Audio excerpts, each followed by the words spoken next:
Korean mommy JoJo with the flash. Spice in her talk, make the whole place gas. It's the Fab4. Better ring that bell. Ring it. They go dumb when they raise that hell. Floor to the nosebleeds, all y'all yell. Fab4. You can tell. It's the Fab4. Yeah, we run that show. Main car smoke when the lights go low. If you know, Then you know, let the whole thing blow. Fab4. Let them know, yeah. Treader OTC, yeah, cut from a diff cloth. Talk slick, get flipped, get tossed in the standoff. 4 deep, that's a faction, that's family. Bay talk, island talk, all in the strategy. Tap out, tap in, crowd on tilt. Still step shake when they clash, no guilt. From the east side, south side, whole coast feel it. Every chant, every scream, yeah, they really live it. Who you got? Pick a side, can't stop. When that theme hit loud, we all go dumb, go crazy on call. From the pre-show buzz to the last roll call. 4 names on the wall. Yeah, we stand that tall. It's the Fab4. It's the Fab4. Better ring that bell. Ring it. They go dumb when they raise that hell. From the floor to the nosebleeds, all y'all yell. Fab4, you can tell. It's the Fab4. Yeah. We run that show. Main car smoke when the lights go low. If you know, then you know, let the whole thing blow. Fab4, let them know.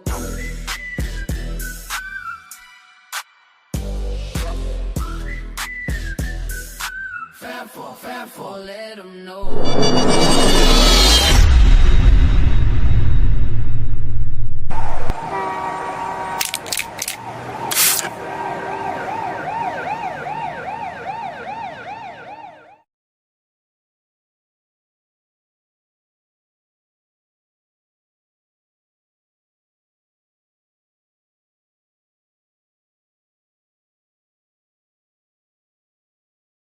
Welcome to Sports4UWrestling. It's our ring, our section.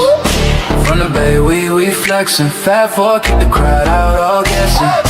Welcome to Sports4U. So, this is what we starting with? This is what we starting off with, because who would have thought that one little itty bitty segment would launch a whole anarchy and have a whole bunch of people die due to seeing their villains again. But I think a whole lot of people is missing the plot to this whole Pat McAfee situation, and we're gonna get into it. But first, listen, hey, we're here, and we got it right. You know, the mic's working, everything's working. I mean, you almost got it right because JoJo's not here, but hey, we all gonna get it right one day. But welcome to the Wrestling Pod. That is the West Coast Demon. Got the whole section to herself. It's Nessa. That is John, the East Side Eater, and I'm trying to listen, guys. First of all, welcome to the Sin City finale. The Wrestlemania build-up has been a good one in my opinion, but now the build-up for us is over because next week there is going to be no episode. Why isn't there going to be an episode, you ask?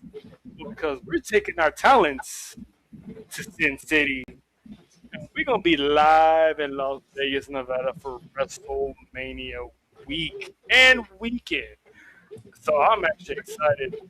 How excited are you to be back in Vegas, but this time something this major? You're the one back in Vegas. Oh man, I can't wait. Last year we experienced a lot from Wrestlemania, WWE World, obviously meetups, pop-ups, meet and greets, watch parties, stand and deliver. Now we're gonna take it up another notch, and I can't wait.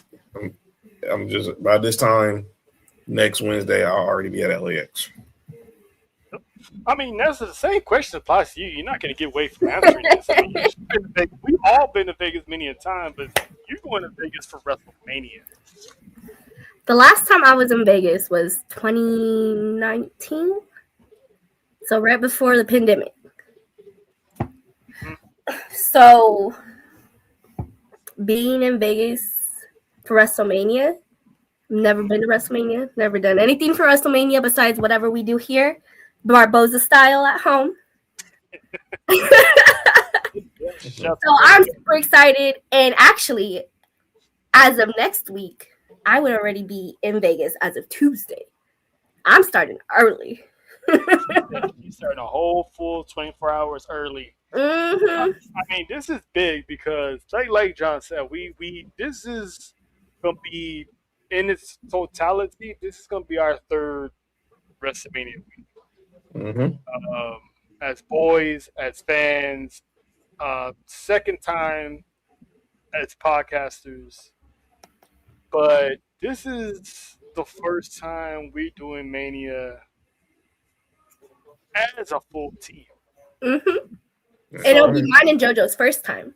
So So, and this is going to be literally all of our first times going inside Allegiant Stadium for night one. So, I mean, and we all going to get what we want on night one. I mean, JoJo got the Usos, me and John got Steph, See, and then, of course, Nessa has Olivia by way of Dominic Mysterio. please be there. And I get Randy. And you get Daddy, Randy. I get Daddy Orton. So it's like we all, this is what we hope for, that we at least all get something. And we're going to get something. And on top of that, we're getting Brock and Oak. mm-hmm. No, wait. That's night 2, isn't it? That's That's on night 2. Sunday. but That's we Sunday. That's Sunday. We're still getting it. We're So, still getting it. so I can't wait for this. So We before we get get, to yeet. How about that? We get to yeet all together. Again, hopefully, because now they've been coming through the stage lately. So hopefully for this specific time, they'll play the Jay Uso song, so we can all Right? Because WWE with this song is not hidden. no, It's not hidden. if y'all noticed, they got They rid of it. changed it. Yeah, I they know. got rid of it. So the big 3 yeet was something, but a Fab4 yeet is gonna be crazy. It's gonna be crazy. So before we get there, the reason why we're even talking about getting inside the building is because the ticket prices are dropping. Thank you, Jesus. So, and now there's also talks of the ticket prices are going to be dropping through the summer as well, which means that, New Orleans, when they have their Money in the Bank, it's going to be affordable. SummerSlam is going to be affordable for the people in Minneapolis. So I'm digging this. John, how you digging that the ticket prices? Because I know Phil didn't do this just on a whim. I know they probably told him, listen, we're going to drop these prices, so go out there and, make it seem like you're calling us out. So how you feel about pretty much they listened to John and like, this didn't go last long because, yeah. I told you they was outpricing themselves, even with the whole watch party blackout. That wasn't gonna last because you're telling people not to watch ESPN. What kind of stuff? Who does that? I mean, come on, you're actually going against yourself. So this is good. Let's try to see where this goes from here. It could be the start of something good. It could just be for a moment, but let's see where it goes. I guarantee you, they see lower prices. They're gonna see better attendance. Mm-hmm. That's how you feel about the prices. Because if I'm not mistaken, pretty soon they should be coming to Texas again, and now the whole family can go with no problems. Look, let me tell you something. Not all your fans make money like how y'all think we make money, okay? And not all of us are trying to put ourselves in debt to watch you guys wrestle. I could just stay home and do that. But it's the experience that we're paying for, which is why people sometimes do that. So you helping us out a little bit, We appreciate you. we appreciate you very much. Because again, a lot of us are on fixed incomes. A lot. Like, paycheck by paycheck, Some of us pinching got kids. pennies, doing extra job, working extra jobs and shit, trying to borrow money. You know what I mean? Like it's a struggle. It's a hassle. It's hard out here for a pimp. Come on now. Yes, she would know. But I'm glad that they need to again be realistic about it. Yeah. And this is I think I'm glad that TKO is finally was like, you know what, fine, all right, we'll lower it, because it's like, come on, dude, you're forcing people's hands here, because not only you had the tickets jacked up to the moon, you was also blocking out, ESPN viewings at, these bars, and as a thank you for that, they got for 2 nights they got WrestleMania starting early on ESPN. So it's like, if you went ahead and did that, can you imagine how many people would have missed out watching it for that first hour for free? Because now you doing better marketing, because by putting it on ESPN for free, there's going to be people out there who haven't subscribed to ESPN Plus, and they, damn, there's going to be a dope ass card. Let me sign up for ESPN Plus real quick. Mm-hmm. I'm not gonna lie, you guys. I do the bundle on Hulu. I have ESPN, Disney Plus, and Hulu. I pay $40 a month for that bitch. It's actually worth it. It really is. Especially if you got kids and you want to watch, you don't want to go to separate, apps. You want to just stay on that Disney Plus app. Trust me. As soon as they fall asleep, click to the next thing. I mean, and plus, if you're bored, you ain't got shit to do on the weekend. There you go. You got so many shows. All in one app. Yeah, and catch up on your wrestling shows too if you got the VPN. Shout out to the VPN. That's your next project. You got to get a VPN. We're working on it, okay? I know, baby steps. I mean, we one problem at a time. But shout out to you for growth. You fixing one problem at a time. So do what you gotta do. That's grown woman shit. If it's not one thing, it's another thing. But if anyone can handle it, it's the West Coast defense. So, but me and John was talking about this Tuesday or Monday. All the matches that we pretty much predicted have been officially announced. Mm-hmm. Except for one, because night one has one more match than night two. And there's a reason for that. So Asuka called out Io on Monday night for a match. Io responded, basically accepted her match, calling her out. But as of right now, no match has been announced. And me and John were talking about this, and they just wait until the last minute. No, there's a reason why this match has not been announced. Because if you guys remember, there is a fatal 4-way for the women's tag team championships at WrestleMania. You got Lyra and Bayley, you got the Bougie Badasses, you got Charlexa, and of course, you got the Bella Twins. However, if we remember, Nikki Bella had an injury a few weeks ago. So the plan is, if Nikki can go, we're going to get Io and Asuka at WrestleMania. But if Nikki can't, the Bella Twins are going to get pulled, and they're going to get replaced by the Kabuki Warriors, which is Asuka and Kairi Sane. So, where's Danhausen? So it's going to come down. It's going to come down to all the Nikki Bella haters. Do you want Nikki to get better to wrestle so we can get Asuka and Io? Or does the hatred last that bad that you don't want to see her wrestle, and we don't get the match that everybody wants? So I think I don't think they're gonna put the Kabuki Warriors in the match. There's also another faction that just happened on SmackDown that can get thrown in there. You mean Raquel and Roxanne? Nope. I'm talking about Michin and B-Fab. They could put them in there. But the reason why I say that And because they could add the Tejanas to the card too. So the reason why I say that is because by now that match should have been added. true. If that's the case, if they're gonna add another tag team, but I think B-Fab and Michin, they're gonna have them booked to help out Jay Cargill. Mm-hmm. So That I do think is gonna happen. I think all that. So I think and then the Tejanas, I could see them But I think they're going to be heavily involved in that Stephanie Bakir match for some reason, and or Dominic Mysterio's match against Finn Balor. But that one's on Sunday. True, but it has to be the Kabuki Warriors. It makes sense. It really does. But who knows? Maybe they can add an NXT. They could. Last minute. They have a few options. They really do. They do. They do.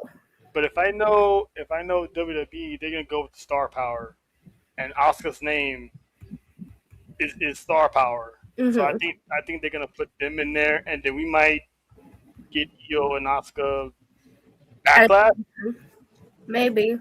Because why not having this match been announced yet if they're not gonna put Asuka in that tag team match? But I'm just saying. But John, what you think about this whole situation with Bella's, Asuka, Io, and whatever they might do? It's varying, but everything depends who you believe. I don't think they're adding the Kabuki Warriors. They'll leave it as a triple threat. From what I've been hearing is, if Nikki Bella isn't clear, there's no plan to add the Kabuki Warriors to this match. Just make it a triple threat and leave it as is, because they're going to have Asuka and Io no matter what. Yeah, I'm not mad at that. If it's No, that's a possibility too.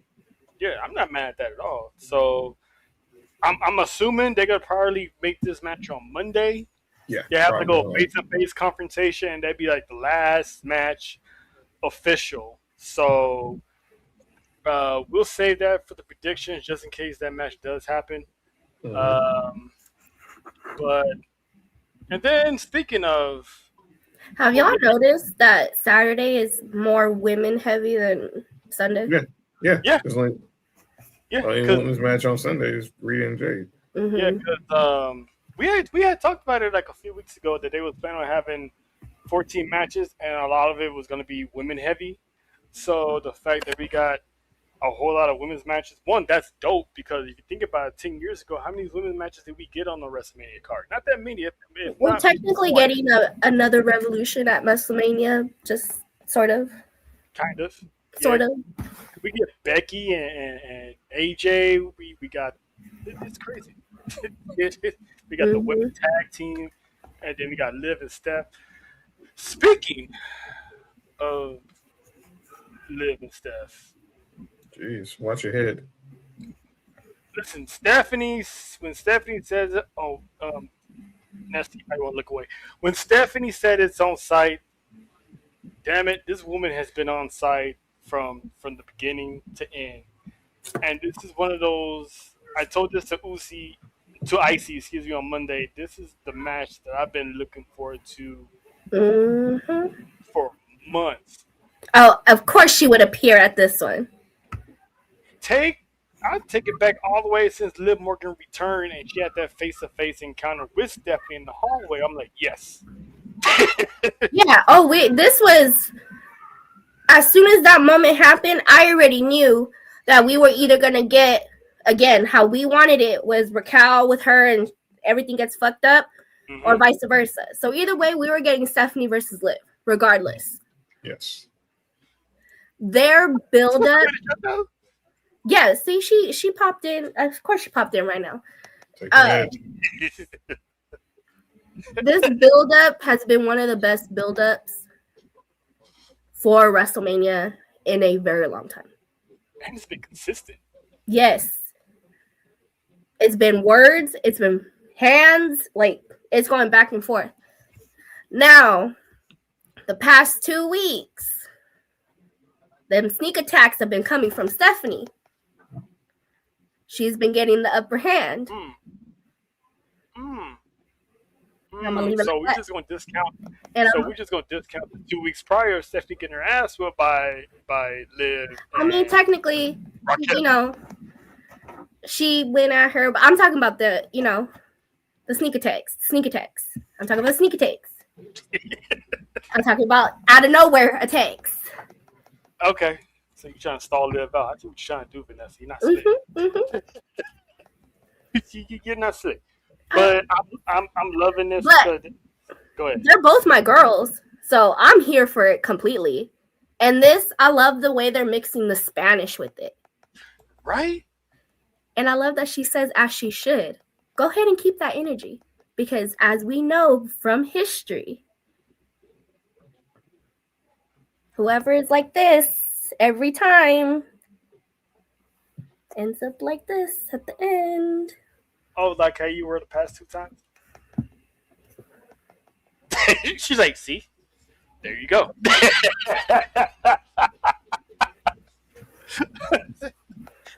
Listen, if y'all didn't witness it the first time, listen. Y'all about to see that shit live. Me and John gonna have that shit recorded. We gonna have that shit recorded. John has already been telling us, though, to make sure that we just don't get put in jail. He gonna leave. He's already explained to us that we getting left. Yeah. Which we are gonna have a talk. Yeah. Okay. I can say I can say. Am I the only one that won't need a chaperone? No, I ain't gonna need a chaperone. I'm good.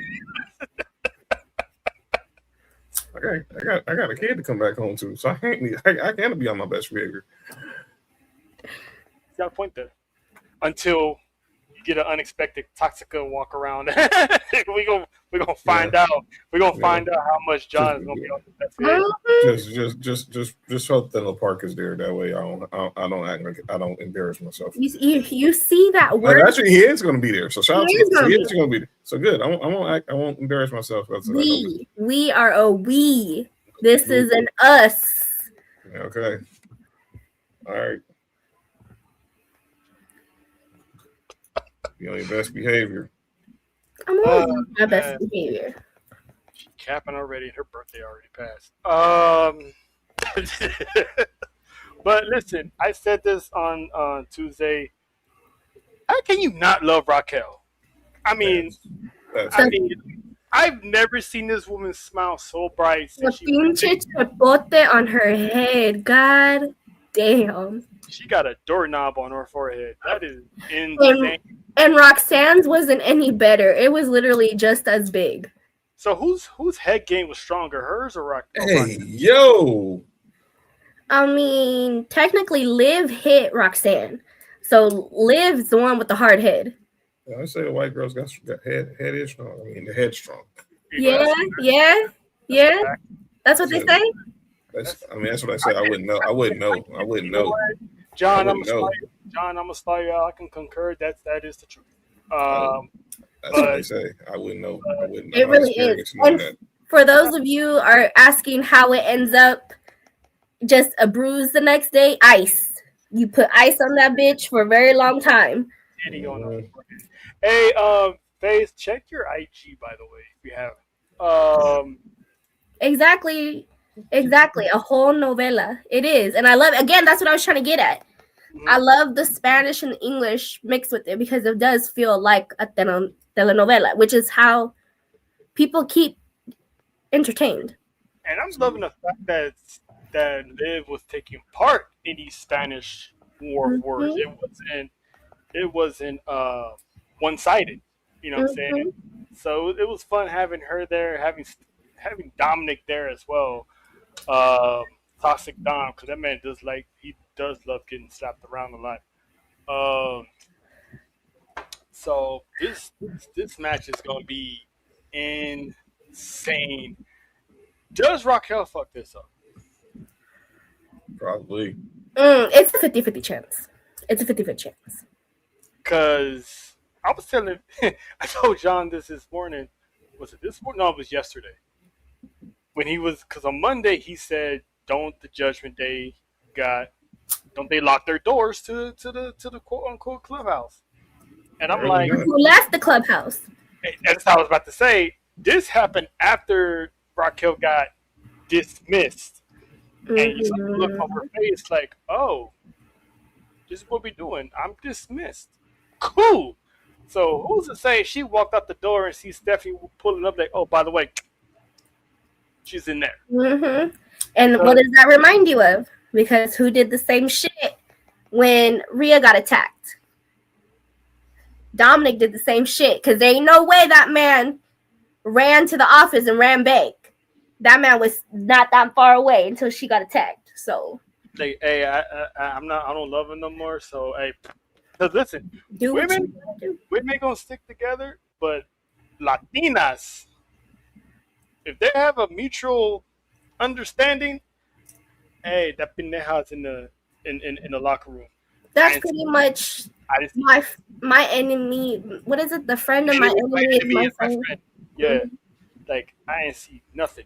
But speaking of enemies, we got one of Cody Rhodes' biggest enemies. Pulling up to the building, fresh off the island. She's currently on tour as we speak, counting down the days to the final acknowledgement. We have one wrestle. What's up, Faith? Hey, boo. Cody Rhodes is a hoe. I'm good, y'all. I'm a little under the weather, but I'm all right. That's an entrance. That's how you come down the show. And I clipped that. Clip that. Yes, John, that's how I come. I get up in the morning. I praise the Lord and I go, he's still a hoe. Like, that's what I do. You know what? I believe it. I believe it all the way. Help this child, please, in the name of Jesus. Hey, Faith, before we move on real quick, let me get your opinion on the Battle of the Head game. Hey, yo. First off, that's a whole titty right there. I know, right? Because if you notice in the middle, it doesn't like a nipple. And a little bitty areola, little nipple. I'm just gonna say this: if Stephanie's hand can do that with that much force, I feel bad for Miles Moore. Ooh! Jesus Christ. Whew. Well, he probably got born again. He probably did. I know he went to heaven and came right back when it was done. This is funny right now. I mean, her 5 head is so big. Her password said to be continued. She been holding on to that one. Wow, Jojo, that's what you're doing. That's what you're on right now, Jojo. Jojo ain't right. She was holding on to that one. She was holding on. Listen, I can't wait to see another Tejana Bowl this next weekend because we had the football and then I forgot there was another one, something that happened too that they was on each opposite sides too. I forgot what it was. Was there something else or was it just No, it was just that, but we stay on opposite sides because of Rhea. Oh, yeah, that's it. No, but I think Raquel, it's a 50-50 chance with Raquel because she could either cost her at Mania or Liv wins it, and again, that's going to be Raquel's 13th reason. I think Raquel attacks Liv or comes out to say something to Liv the Monday after Raw. I mean, the Monday after Raw. Jesus, the Monday after Mania. I think that's I really do feel that it's going to be that's how the breakups, because we've already seen it, right? And now that Roxanne's back,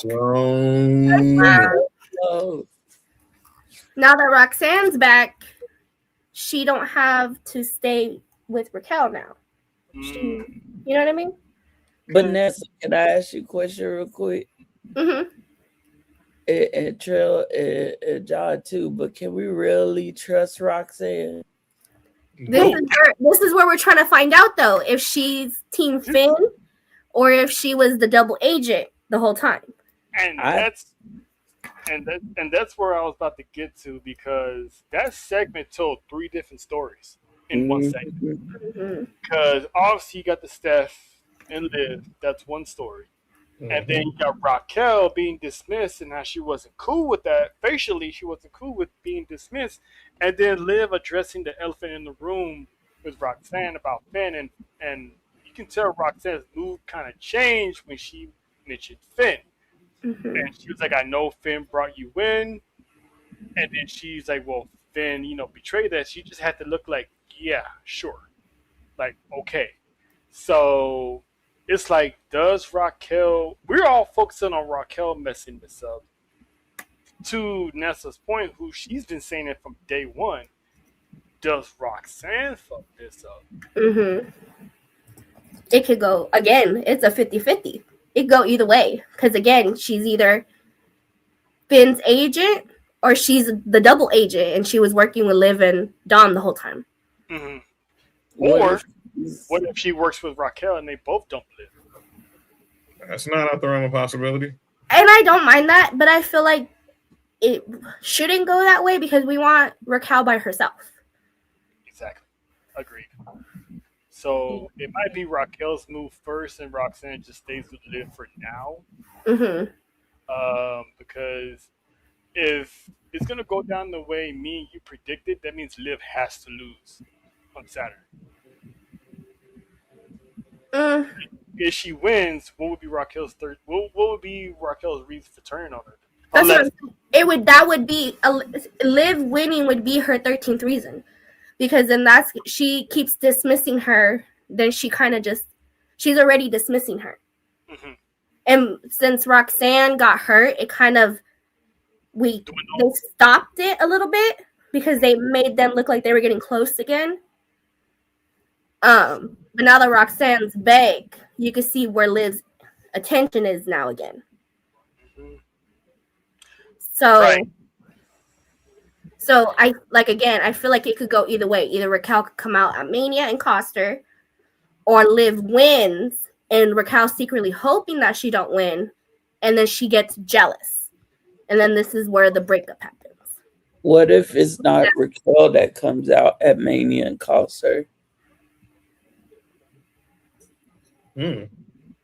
Who else? If it's not Raquel, if it's not Roxanne, who you got? Who you get, Faith?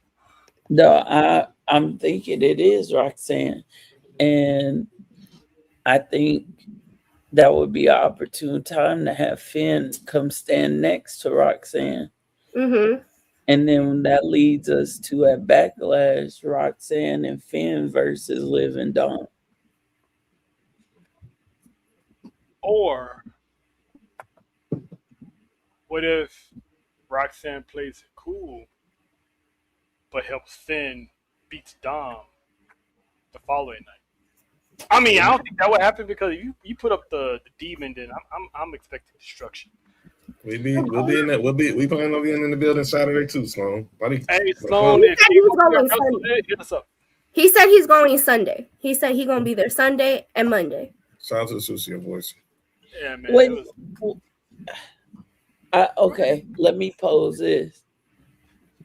Was that the demon that kind of popped up at the video? Because that seemed like something darker.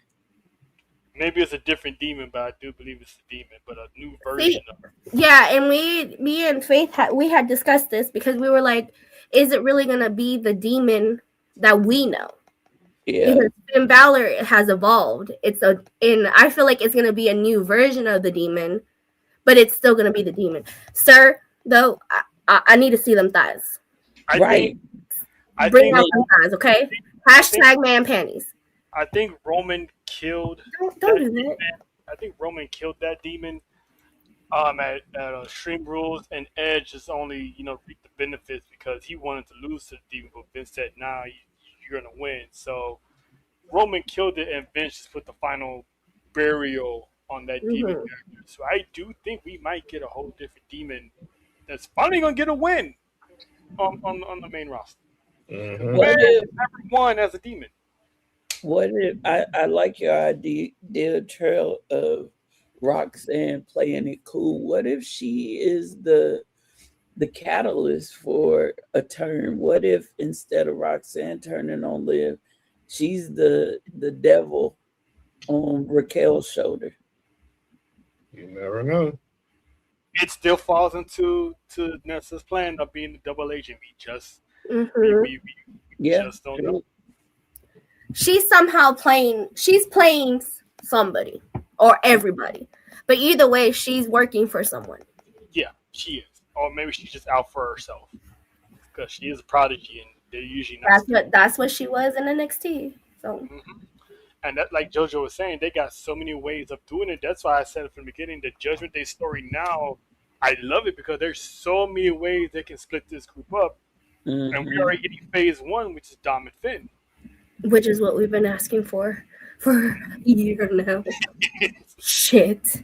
It has been a year, hasn't it? Yes. Damn, time flies. Shout out to Megan and Dora and Nessa for that wonderful episode.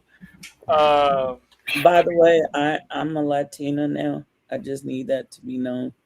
So You're honorary at the. I already told you that. yeah, I don't think the guys knew. She's But an honorary mommy. That's crazy. What in the world? She said I'm an oos. So there we go. JoJo JoJo too. Shout out. Now the We Chaos Collective got 3 mommies now. That's what's up. You know what I'm saying? That's what's up. I'm doing the hand gesture. I know you can't see me, but I'm doing it. Hey, don't set John off because he starts tripping.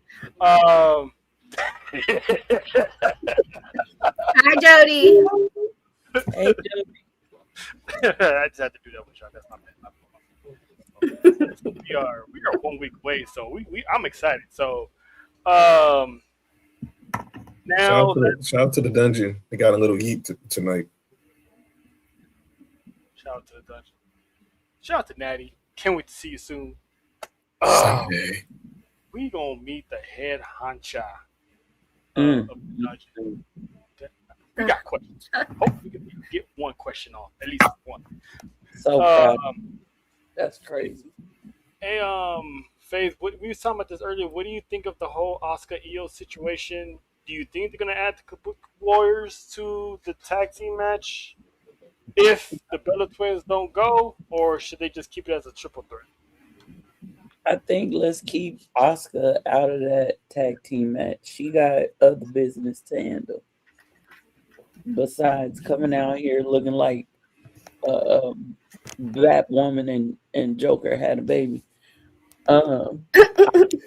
Asuka Housing got some work to do. I Okay. was just about to add. John, did you ever add that video that I sent you? No, huh?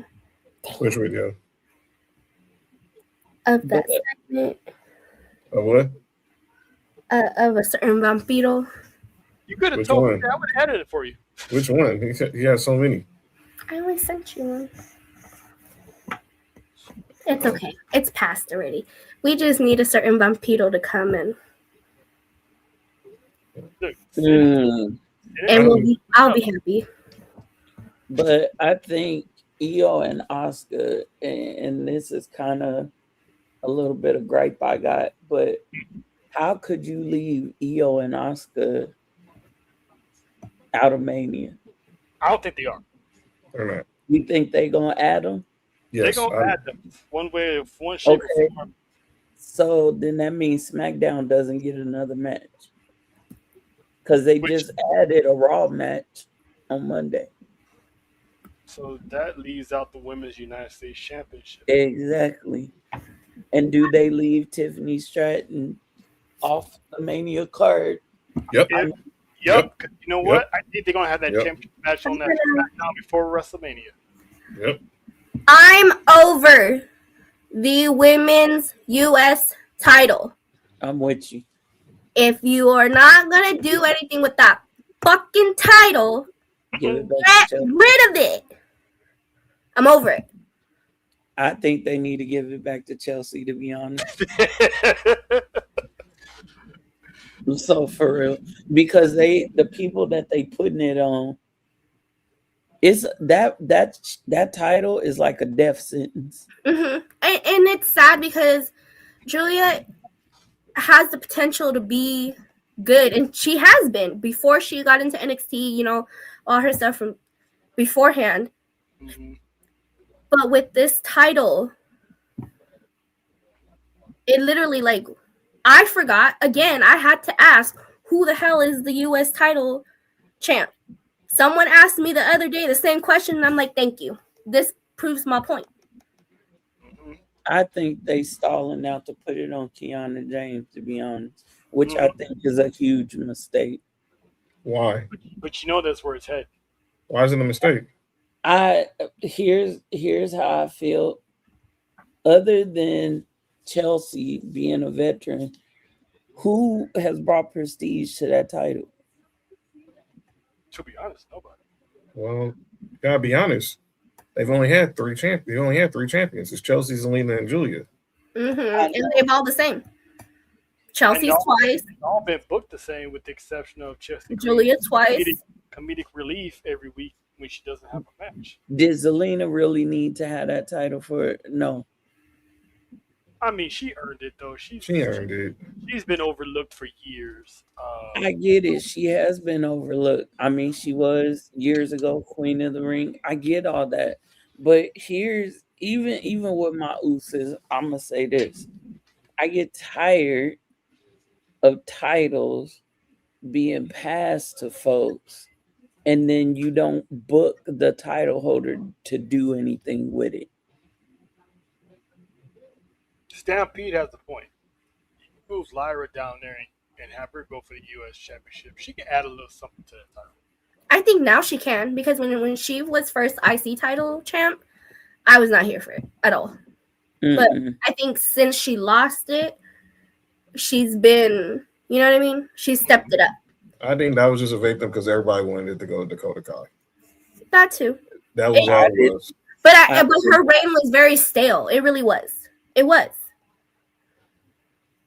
It was until the whole Becky Lynch situation. Yeah, and since then, she's gotten a lot better. And I feel like that she can make it's one of those things where the belt either makes you or you make the belt. And right now, it's not. How you gonna have the women's mid-card title on Raw be held by Becky Lynch, by AJ Lee? I mean, damn, Maxine even had it, and it felt, once she got it and got on a roll, it felt more important than the U.S. title on SmackDown. You got the women's mid-card title on SmackDown doing what? I'll say this because Raw was booking better than SmackDown was booking. Yeah. But that's what I'm saying. Let's be face it. If Maxine Dupree was on SmackDown, we would have the same complaint. And again, you guys are saying it's the booking. They need to book it better, because again, we forget that this freaking title even exists. And the fact you don't have a superstar of Julia star power on the Wrestlemania card itself, considering that both her and Stephanie came in literally around the same time. So it's like you would think you have your two future pillars of the women's division on your show. Nope. So to not have Julia on there, it's like, I think it's a big mistake. And like I said, out of all the championships that's gonna be on, there's only two titles that's not being defended at Mania: the SmackDown Tag Team titles and the Women's United States Championship. And I have World Tag 3. The World Tag titles ain't being defended. I think tag titles are being defended. Only the women's. Because even the reason why the Raw Tag Team title not gonna be defended because they're gonna be at Mania. But like I said, and we've been saying it forever, Julia, when Stephanie took off, that was the worst thing that could have happened for Julia. Mm-hmm. She came in, and people saw it. I don't know why people were ignoring it. Go back to Stand and Deliver in Philly. When they cheered for her, she didn't know how to react. Exactly. And me and Trell watched. That was one of our first watch-alongs back in the day. Was her when she pulled up the No Mercy on Roxanne. We know something's there. We were in the building that night when she beat Roxanne at New Year's Eve. Mm-hmm. Something's in there, but that Chilean beauty took off like the rocket went on her, and she never came down. And this is what we were talking about yesterday with Nick. I feel like they should have left her in NXT a little longer than Stephanie, even though that was Stephanie's call. I feel like instead of bumping them both kind of at the same time, because it kind of was, they could have left her there and let Stephanie do what she does, and then bring her up. I think it was easier for Steph for one reason. See, because Julia is half Japanese. How many other Japanese females are on the main roster? Io, Asuka, Kyrie. That's it. She was immediately gonna be lost in the shuffle because in NXT she was kind of looked at as the new Asuka. You know, the way her entrance is with the mask and Yeah. the big jackets, and then like we all said, Stephanie came blown out the water. When she got to the main roster, she's getting treated the same way as the other Japanese wrestlers right now. So, Yeah. go ahead, Faith. No, I said absolutely. Yeah. So it's like that's on WWE for not getting her. I mean, adding Kiana James as her mouthpiece is it as of now really hasn't done dividends, to be honest with you. Because if you got EO doing promos with subtitles, why Judah can't get that same push? Like, You know, I also think Stephanie, because I know that she went to classes. She went to English as second language classes. every week. She stayed in the lab in the NXT practicing her promos and behind the scenes. This is even after she came to the main roster. I don't know if Julia is doing that because I've not heard her speak about it. I haven't even heard an interview with Julia. But it seems to me that Stephanie put foot to ground and was like, I'm gonna do this work so that they can't say that I can't be in the mainstream or the main, it just feels like she did a lot of work. But on the flip side of that, y'all right, it's about the booking. And I'm sorry, I have to say this. Over the years, the way that they have booked Asian descent wrestlers has not been look at Kai and Tai. And speaking of Kai Tai, Like, come on. shout out to Taka Michinoku. That man was in a car accident and then still put up to wrestle somewhere. I mean, that dude is. Shout out to you, sir. Shout out to you. Sorry about that, Faye. Go ahead. But no, I'm just saying, like, you got them coming out with the Japanese flash talking like they in a Japanese movie, and then Eve, like, come on. Yeah, I'm not gonna lie to you. Asuka was the only one though. Asuka was the only one until EO kind of came in there. But let me ask this: would Julia been stronger by now if after NXT? Because I agree she could have stayed at NXT a little longer and worked on some things. What if they had, instead of just putting her on the main roster by herself, what if they put her with Asuka and Kyrie? Or what if they had put her with Io? Would she have benefited from that time with them? I don't know if she benefited because they probably. I'll let you go, but I'll say, but I don't think she benefited because the rocket ship was too high on EO at this time. It would kind of try to held EO down a little bit to try to play the mentor role when she's already becoming this blossoming star. Maybe with Asuka and Kyrie, but I don't think so with EO. But either one of them is what I'm saying. Asuka, yes. EO, no. Yeah, because ain't Asuka doing that with Kyrie right now? In a way, that's how they booking the story to look. Yeah. Kyrie always came off as, it's more believable when she get pushed around because, the way her character was. With Julia being a dominant solo act as she is, I think she would have got lost in the shuffle if she was part of the Kabuki Warriors or she was part of Damage Control as like third or fourth wheel in that group, because you got Asuka, then you probably would have had EO, and then she's supposed, if you think about it, supposed to be on their level. She came in NXT with a reputation that's aligned with the EO, that's aligned with the Asuka. So I think we have all them dominant people in one group. Someone's gonna be the bottom of the barrel by default. But I feel like for her, she was benefiting in NXT because of that high standard, and she was pulling it off in NXT. And then as soon as she came to the main roster, it kind of was like the only moment that I felt like was a pop for her was when she won the title, and then after that, it's been quiet. Yeah, it hasn't been like how it was in NXT where people were excited to see her.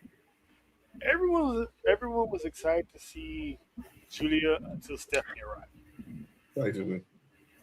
So that moment only lived for like what, a few weeks, maybe a couple months. Mm-hmm. Then Stephanie showed up and said, "I want the NXT Women's Championship too." As soon as she said that, Julia instantly became number 2.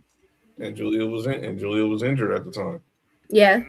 And what is Trey say all the time? Never get injured around WrestleMania or stand and deliver season. And and Julia and Steph became the double champ. Mm-hmm. From there, and that's why I felt like in that moment that they should have kept her in NXT. Yeah, Stephanie presents better. I'm sorry. She does. She does. She commands attention better. She just does. Her entrance, her look, the attitude, how her face is, the way she carries herself. She just presents a little better than Julia. It's basically because she's more relatable. When she did that promo after she won the NXT Women's title, talking about how English wasn't her first language, but wrestling is, there were a lot of people who related to that because there's not a lot of people in our country who are working in billion-dollar companies who speak fluent English. Mm-hmm. But she can relate to that. Look what's going on in the last 24 hours. Did you see that little girl, not the little Stephanie Vaquer, the girl that Triple H, high five that Raw. And as soon as Stephanie saw it, she was like, "Somebody find her." And 48 hours later, Twitter got in it. They found her, and I guarantee Stephanie Vaquer is going to do something really nice for that little girl, go in the immediate future. Yeah. And I'm not saying Julia can't do that, but availability is always your best ability. And showing and Stephanie has shown this side to her that shows that she's available. Like, I've been going through the meet and greets. I really haven't seen Julia. Maybe I'm missing out. But you don't really. She's not, and that's what I'm saying. If you're holding a championship, anybody, you need to be able to present yourself. You need to put yourself out there, and she's not doing that.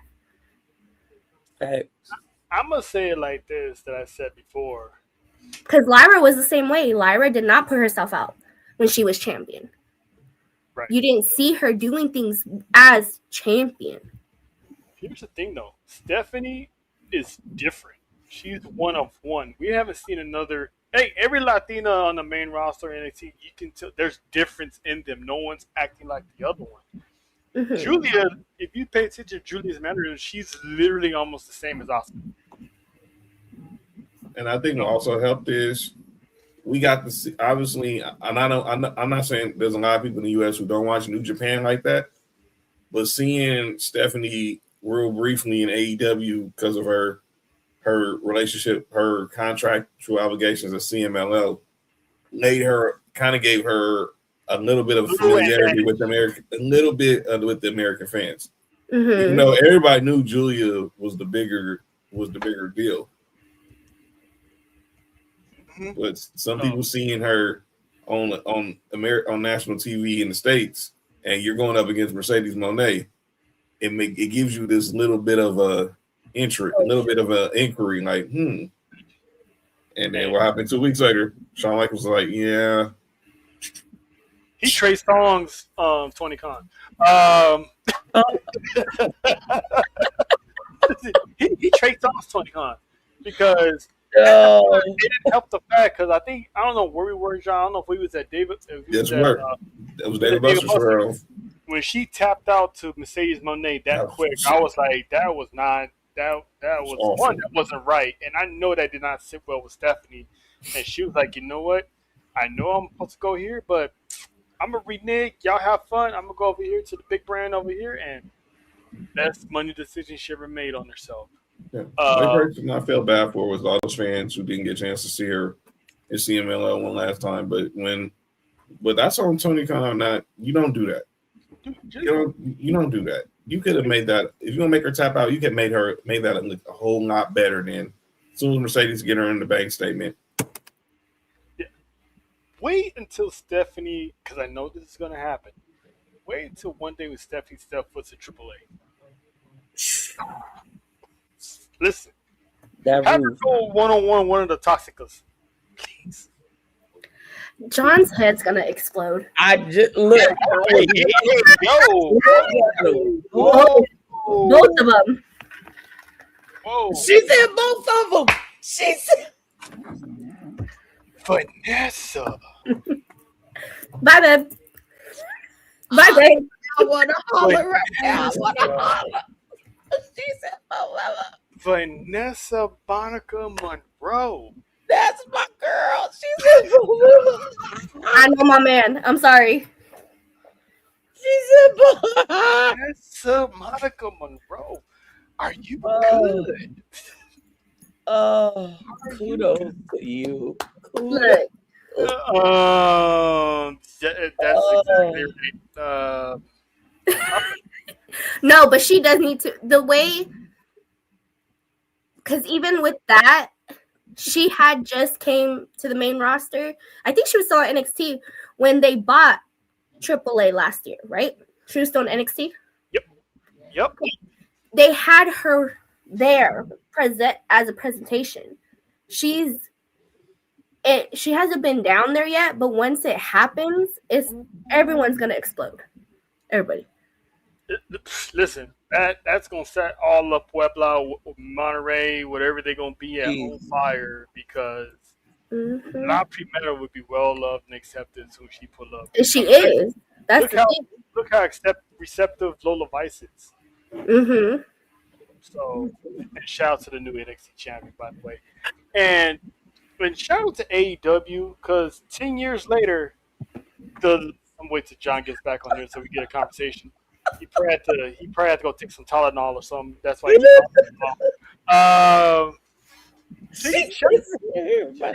shout out to AEW because 10 years later, the list of Jericho is back. And it feels weird seeing it on AEW, but it brought a smile to my face to see the list back. Congratulations, Ricochet. You just made the list. The first AEW superstar to make the list. On the list. Because he did the whole spiel. Like, you just made the list. I'm like, I mean, he did bring that up, so he probably was able to get that off. Yes, JoJo. Everybody exploding. Yep, including you. I've never loved you more than this. Can I ask y'all a question real quick since y'all talk about AEW real quick? Yeah. You know I keep my ear and both ears to the street, right? Mm-hmm. The streets is talking heavy right now about a certain someone from AEW headed back home. Okay, it's not Jericho, so who else could be? Oh! Are you talking about a certain Death Rider? No. Oh, not him. A rated R superstar. I'm talking about a female. A female. Hold up. Oh, money. Yep. I mean, never rule out a possibility because I think after she's all said and done, she's gonna retire in WWE. Mm-hmm. Streets are saying that's why she dropped them titles. So instead of getting an AEW title run, she's gonna go back to WWE. I'm just saying the streets are saying I'm gonna find out some more tomorrow. Listen, if we can get the 4 Horsewomen back in full strength, The way that pop. it's gonna be. All that, and you didn't get not one AEW. I mean, the TBS title's cool. You know what? At the same time, we complained about this, John. We did not want her to have all the titles, but I thought for sure the whole purpose of her dropping that was to set her up for that. Because I heard reports that she's due back at AEW. Yeah, Tony Storm's away right now, and they need it. And obviously, they need a big name to take on Tekla. I think what's gonna happen is I think she will get her hands on that title, but the moment she drops it, I think we see her Adios. shining her headlights back on. Signed, sealed, delivered. As much as me and John complained about her 13 whatever belt she had, she did all she can do in AEW. Pretty much. Mm-hmm. She gets that world championship. That's another accomplishment on her belt that no one in the Four Horsewomen can say. And then the moment, like Nessa said, the moment that woman comes back to WWE and we hear Snoop Dogg on the track. Because what's the one difference now? Once you hear Michael Cole say it's boss time, it is a wrap. The one difference now, Faith, is Vince is no longer in charge. And that's the hugest part of it. That's the hugest part of it. Because Sasha is Dusty's kid, and Triple H worked heavy with Dusty back in the NXT days. As a matter of fact, Sasha was one of the ring girls that was with her during his entrance at WrestleMania. So with him gone, she's finally going to come back home, and we're going to have all of them back. Yep. Mixing it up with the future of this business. Imagine Roxanne and Sasha in a match. Talk about it. Stephanie and Sasha. Goosebumps. Pink Trail just exploded. It's going around tonight. Pause. I mean, just imagine the matches. Just imagine the matches. Oh, and a jerk. Oh, he busted twice? What we doing? She missed the first one. There's 3 actually. But anyway, Do you need this? oh no, I'm good. We need some in Vegas. What the frick is that? Listen, I'm gonna tell you this right now. Let me stop the presses because I got. Hold on, I gotta address something here. Are you? Hold on, John. Say this as respectfully as possible. If you gonna need a Jergens and you got a Latina in your grips, I didn't say that. I didn't say that. I didn't say that. I just said I need a lotion. I didn't say Jergens. I said I need a lotion. All right, let's move on. I just said I needed the lotion. I'm not gonna be okay. No, we good, Cody. We don't need one here. No. Hey. If y'all have not watched that damn clip of Cody, y'all need to watch this damn clip of Cody. What clip of Cody? And his apology to the Michigan fans and Fat. So that shit was hilarious. If you go on the Sports4U YouTube channel, Instagram, or Twitter, last night Cody had a presidential address. Where he apologized to the Fat and all the Michigan fans for not saying Michigan was going to win the Natty. Wow. Sort of. And then he went full DX on the motherfuckers. I figured. Like, Hey, Cody, if you listening, hey, slide me that clip, man, because I want to see that. It's on the Sports4U Instagram right now. Instagram, Twitter, it's all over the place. YouTube, it's everywhere. You cannot miss it. That's hilarious. That is the clip of Matter the of year. fact, how about I just send it to you, Tre? That is the clip of the year. Good looking now. Because he did give a preview. Like, you know what? I'm gonna have to apologize. He was like, no. Okay. So you know how he was for the trial, for Dominic's trial last year? Yep. Okay, imagine that, but 10 times even better. Oh, damn, that was actually funny too. Shout out to that episode. Shout out to Angel. We did our best on that episode. We tried to. A whole year later. Crazy. We had a lot of good 1 years. Yep. Yeah, but don't worry, babe. I got you. That was funny. But yeah. Wait, what are you talking about? Oh, you talking about Dominic? Oh yeah. No, not him. But anyway, I get confused. Damn. But anywho, let's move on to another hot topic for the ladies. This Raw for All here. Who? Did you just? Hey, did you eat good?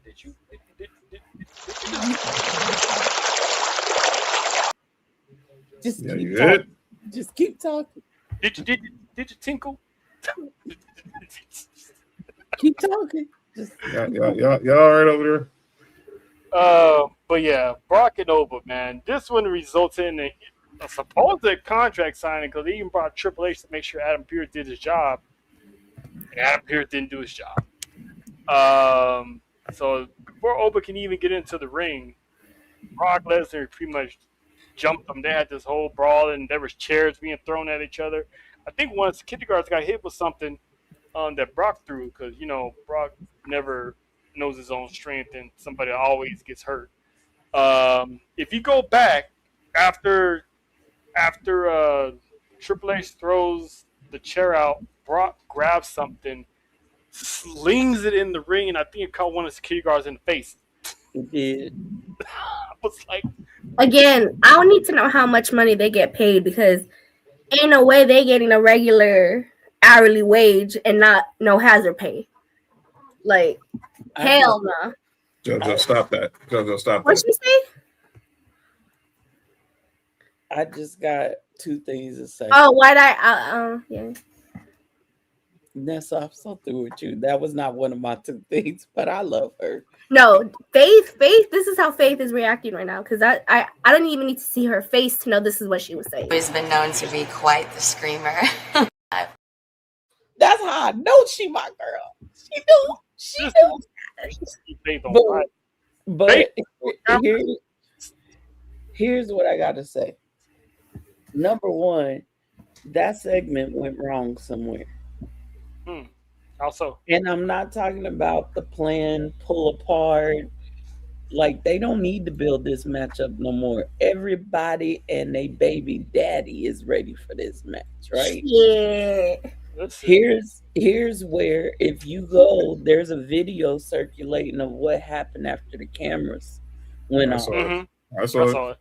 Brock was genuinely, it very much seemed like Brock was genuinely pissed at one point. Like something went wrong. And I got punched for real. I think that's what happened because after that table fall through, he got serious. Brock got serious. Number one. Number two. Maybe Brock was supposed to suplex Oba into the table and Oba just fell on top of him. They both went to the table. Well, every time they have an interaction, Brock has to tell him something to do, if you've noticed. Mm-hmm. And I think Brock maybe he's getting irritated. I don't know. So that's the one thing I want to point out. I think, Trail, you just hit the nail with the hammer, so to speak. You said Triple H had to come out to make sure Adam Pearce did his job. How come we only seeing Triple H on Raw, not on SmackDown with Nick Aldis? Now, to answer that question, I love when Faith has these awesome segues. Because to answer that question, we're going to go to the next topic. And this is something I've been saying for weeks, but I don't think people are listening. Listen. You know what? I'm gonna let Nessa go first because she was the first one that said get off my TV. Okay. So I'm gonna let you go first about why you don't like this whole Pat McAfee. It's not even that I don't like it. It's just kind of one of those things where it was like, really? This is the way we went? I love Pat McAfee. I have said this multiple times on many episodes, on many occasions. Pat McAfee is my spirit animal. I love that man. But I was very underwhelmed with him being the guy on the phone. Mm-hmm. Mm-hmm. I honestly, again, I would have loved it to be Kevin Owens. That would have been beautiful. I even saw someone say it would have made more sense for it to be Matt Riddle, for God's sakes. You take the advice from Riddle? Okay. Bro. Right? Yeah, Randy need to be definitely drug tested. He's taking advice from Riddle. Oh, he'd already smoked. I wouldn't even wait for him talking to himself. I know them arcade bro days. I know what they used to do in them arcade bro days, but They couldn't. He could have even went so much as he was talking to Cody's dad. He's talking to the voices. You know what I mean? They could have went so many ways, and they went with Pat McAfee. If you said you had an exclamation, I want to hear it because I don't get it. I was not excited for it. I'm not mad about it, but I'm not. I don't see it. I don't see it. I got so much to say about this one. I don't. I really don't. So, Kevin Owens. It shouldn't be Kevin Owens because the last time we saw Kevin Owens, he was about to have a blood feud with Randy Orton until he got hurt. Well, he had to have that surgery. He had to step away. So that really fans would have been like, yeah, we got Kevin Owens back, but real But fans. the only reason why they were having that feud was because of Cody. Yeah, right. But Orton was on revenge mode when he came back with Kevin Owens. Like, he was about to get punted. But it's been a whole year pretty much since that happened. So who knows what that's what that would made more sense on the storyline wise. They only started fighting because of Cody. And so now and then me and John are gonna be like, so they just gonna forget that story about how they didn't like each other. Y'all building up to face each other at WrestleMania. Y'all building up to face each other at WrestleMania. And now you just gonna be this dude's guilty conscience. Who you, Eminem? And my enemy is my friend. And second thing is, I don't think people are understanding because me and Faith talked about this. Me and John talked about this. And they pretty much laid it out on Monday as well because of CM Punk's fight bomb. There's a war happening in WWE. And sides are being drawn with these promos between Cody Rhodes and CM Punk. Mm-hmm. Pat McAfee's agent is also The Rock's agent. So Pat McAfee, I think, if I'm not mistaken, John, isn't he about to do like some type of video deal or something with WWE? So Ari Emanuel, who is the COO of TKO, is also Pat McAfee's agent. As Trell said, he's also The Rock's agent. Mm-hmm. Word is that he wants to try to get Pat McAfee for the next 12 to 24 months a streaming rights deal on Netflix, the move the Pat McAfee show to Netflix. Okay, I knew that. So what I'm saying is, isn't Pat McAfee and The Rock boys? Yes. So isn't The Rock part of the board? Yes. What you're trying to tell me is that this is all leading back to broken promises?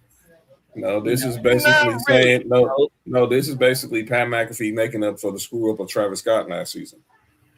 We're getting a war between people who represent us, like CM Punk's, Cody Rhodes, and then people who represent the corporate side of things.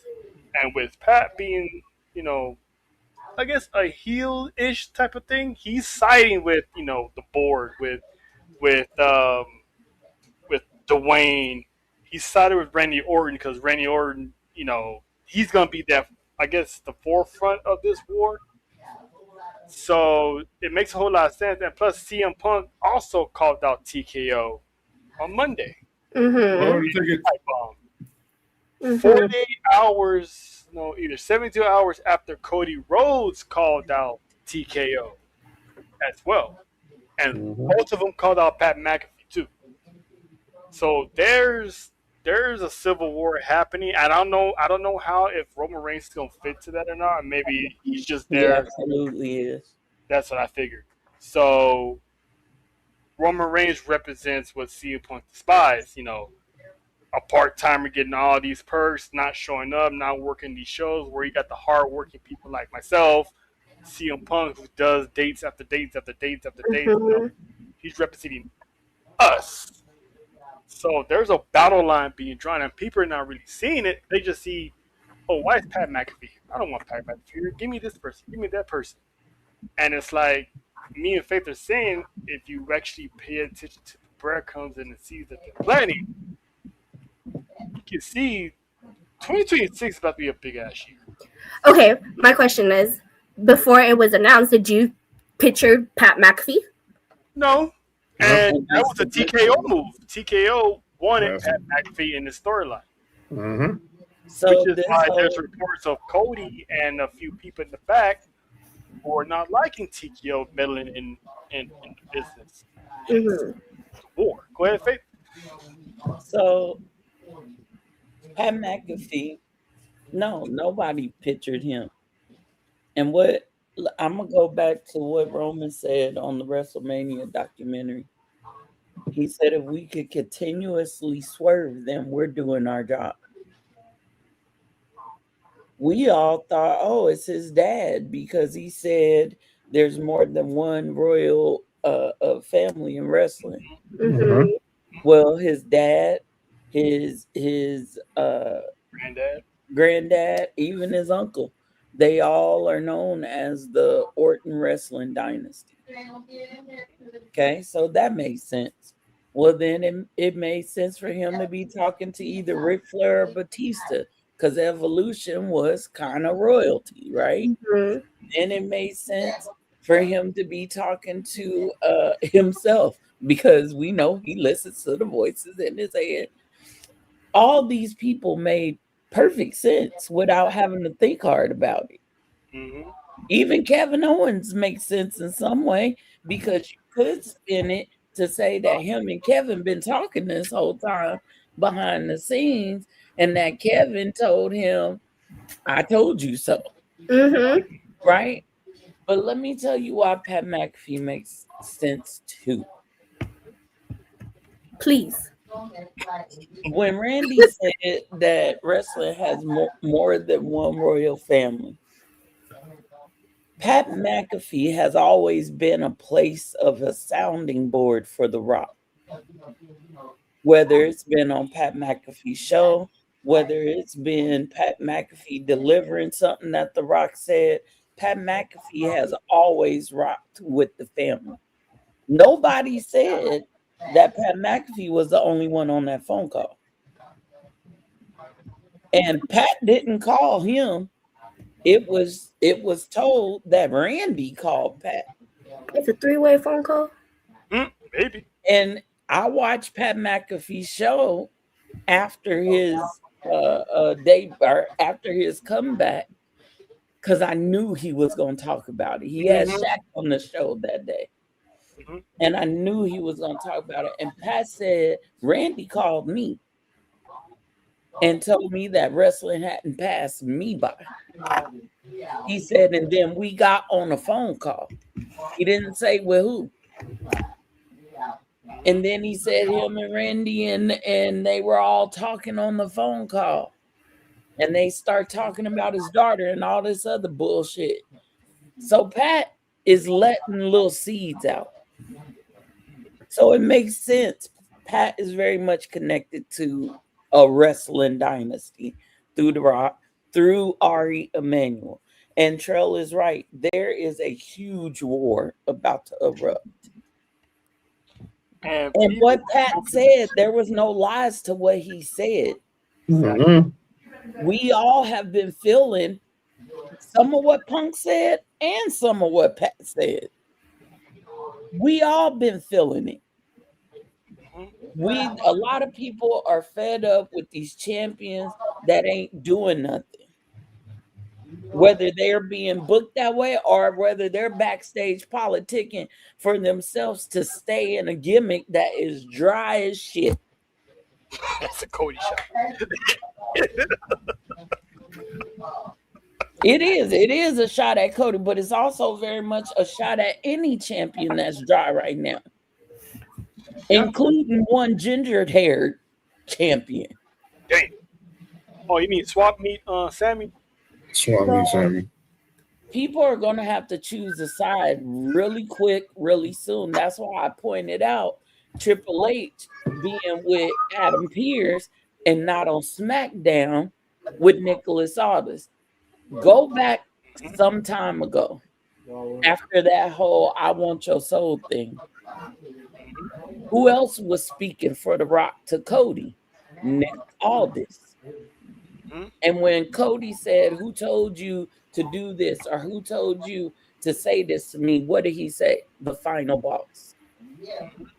He didn't say Dwayne Johnson. He didn't say The Rock. He said the final boss. I got a feeling all this is going to be rocking with the TKO side. I mean, it's obvious. So you got to have representatives that hold great power and great weight to represent the people or the WWE side of things and the TKO side of things. Well, who better than the final boss to represent the TKO, and who better than Triple H to represent the WWE side? I think the next War Games we see, that's the teams you're going to see. I think there's going to be a team corporate, that's TKO, and then team WWE. And it's going to involve all rosters. And now you got Hollywood Reporter saying Ari Emanuel inadvertently injected himself into WrestleMania. Yeah, they always do. And what else did they say Ari did? They said he did it last WrestleMania. Mm-hmm.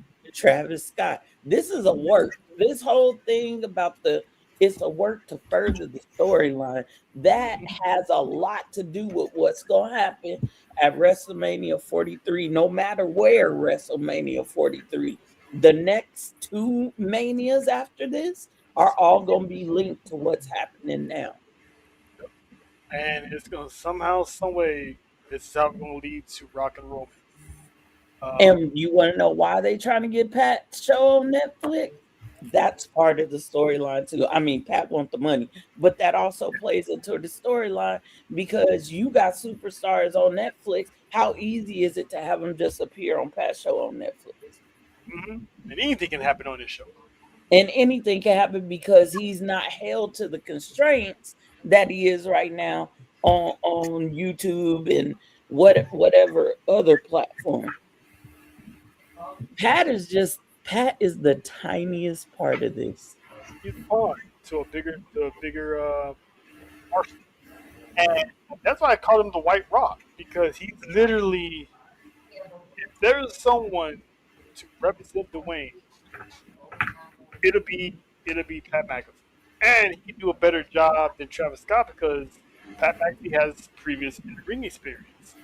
And he makes more sense because he's been with the company for so long. And that's the part I didn't understand. I know we're gonna talk about Lil Yachty.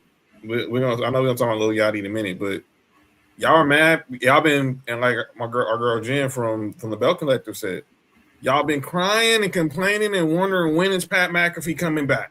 Mm-hmm. He came back, but he didn't come back the way y'all wanted him to come back. Y'all just wanted him on the announce table with Cole. But now he's getting it. We don't need him injected in the WrestleMania. Cody and Randy can tell the story for themselves. They're still telling the story themselves. Well, and what did I say, John? They want change, but they don't like the change they got. Exactly. And I get that part because I'm like, why is everyone so angry? Again, I'm not mad about it. I'm happy he's back. I just didn't understand it. That's what everyone, like you said, we were about to talk about, Little Yachty. People are not happy about iShow, Speed being here. It's kind of like a Jelly Roll.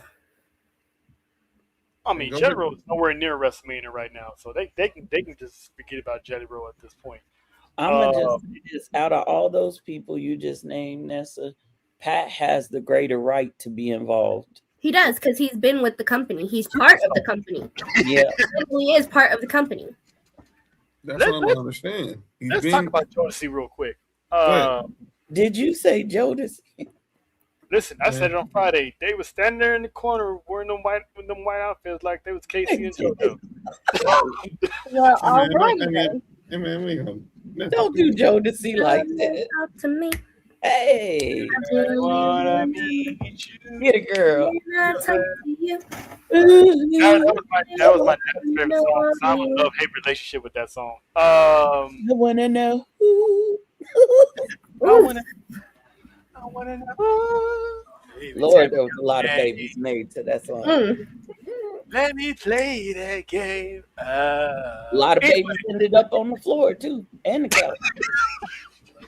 Swallowed on the floor, everywhere. Everywhere. There was a lot of bibs that night. But anyway, I cut pressed their washcloths, but anyway. yeah. So people was also, like John was alluding to, was mad that, why is Lil Yachty here? What? Lil Yachty, and to the point that this man had to go on social media and be like, don't come for me. Right. With your BS, because this man's been a lifelong WWE fan. He's been at every event. Sometimes they announce him that he's there. Sometimes you just see him in the background. Like, he's always there. He says he's there every Friday, there every Monday. You see him at POEs. This man said that he knows more wrestling knowledge than some casual fan might have. And I believe him. If you're a lifelong fan, you're a lifelong fan. No one had a problem with Bad Bunny being there. Exactly. Y'all are just picking and choosing who the hell y'all want to be mad at for the week. Preach. He's Trick Williams' hype man. The man didn't get involved in nothing that was going on Friday. He's Flavor Flav. He's Don King. He's Bundy Brown. Go look him up, kids. He's pretty much Spliff Star. He's Buster. It's Buster Rhymes and Spliff Star. It's pretty much what this is. And Yachty isn't annoying either. He's not. He doesn't give you that. This is why you brought Yachty here. Get him off my TV. He's playing the role he's supposed to play. Why? Because he's a wrestling fan and knows how it goes. He's not just some regular rapper like Travis Scott coming out of nowhere, want to make a quick buck, get his merch out there in the open so everybody else can come buy it, which was hella expensive in the first place. I would know. Yeah. So he's here as a fan, just like General was here as a fan, but they all got the wrestling knowledge. So it's like, let stuff play out. He's not getting in the ring. He's not training to get in the ring. He's just there. But if he do, so what? Yeah, so what? If he respects the business, This is not the first time we've seen a celebrity get in the ring. It years and years. Yeah, there's some that should have not been in the ring. Pick me. And before John goes, John. Bad Bunny set the tone, and everybody followed. Yep. And I would actually say before him, it was Stephen Amell. That was a new one. Everybody else did do a horrible Green Arrow. Can I ask a question? Love me some Green Yeah. Arrow. Yes. Do people forget what WrestleMania was built on? Yeah, come on. Ali, Randy Richter, did you say Mr. T? Cyndi Lauper, Mr. T, Liberace. What are we talking about? You bring the outside noise into WWE to bring more fan base from their peoples and be like, oh, this is fun. Let me subscribe to this. Let me go to these shows. Snooki. Oh, the Hutchins. Floyd Mayweather. Mike Tyson. What the heck y'all think they brought Mike Tyson in for? Y'all, Floyd Mayweather knocked out when he cracked Big Show. And Big Show that wasn't even supposed to happen. The fact that Big Show was doing a 440 to get after Floyd. Big Show. I actually saw this video go viral recently. I think Big Show was doing an interview. Paul White was doing an interview. He whispered at Floyd, I want you to bust my nose open. He told him, was like, and Floyd was like, you sure? He was like, yeah, just punch my nose and break my nose. Snoop. And even then, Floyd was still scared that he was going to get killed by Big Show. We just put Andy Kaufman in the Hall of Fame when me and Trail went to Mania in LA. Ain't they put Dennis Rodman? Who was he famous for? The interaction with Jerry the King Lawler, right? Yes, was on the Tonight Show with Carson. What are we talking about? Dennis Rodman. Drew Carey was in the Royal Rumble. Come on, scared shitless. What about Jackass? Come on, that whole damn Johnny Knoxville, Wee Man, Party Boy, the whole crew was there. Wasn't nobody complaining then. Every time WrestleMania season comes around, they're always going to have celebrities involved one way or the other. How the heck you think they got Ronda Rousey in the WWE? They're It's a rite of passage. Hello. She was. You know who ruined it? We You was know in the who Bay ruined Area with The Rock. Hello. People didn't start booing the celebrities and influencers. Gronk. Exactly. Gronk. And that almost got botched. They didn't start Shout out to booing security guard. celebrities and influencers until a certain lame ass stepped on the scene. That was it. And let's be clear. As much as people don't like Travis. one half of the World Tag Team Champions. No, I'm talking about Logan. That's what I'm talking about. Listen, Logan became a star. Let's stop that. Logan Paul is no longer a celebrity wrestler. Logan Paul is a WWE superstar. And as much as I hate that man, he proved his worth. He is an amazing wrestler, and I will give him that. He puts in the work. I wish he would shut the fuck up half the time. Yes, you don't need to talk, sir. Just wrestle. I don't need to hear your voice, all right? I don't need to hear it. Let's be real. We're about to watch the Shawn Michaels documentary that drops on Monday. You think Shawn Michaels is going out of his way to work with this dude if he's not taking it serious? Hello, Shawn What Michaels. I'm saying is he opened the door to people hating celebrities and influencers.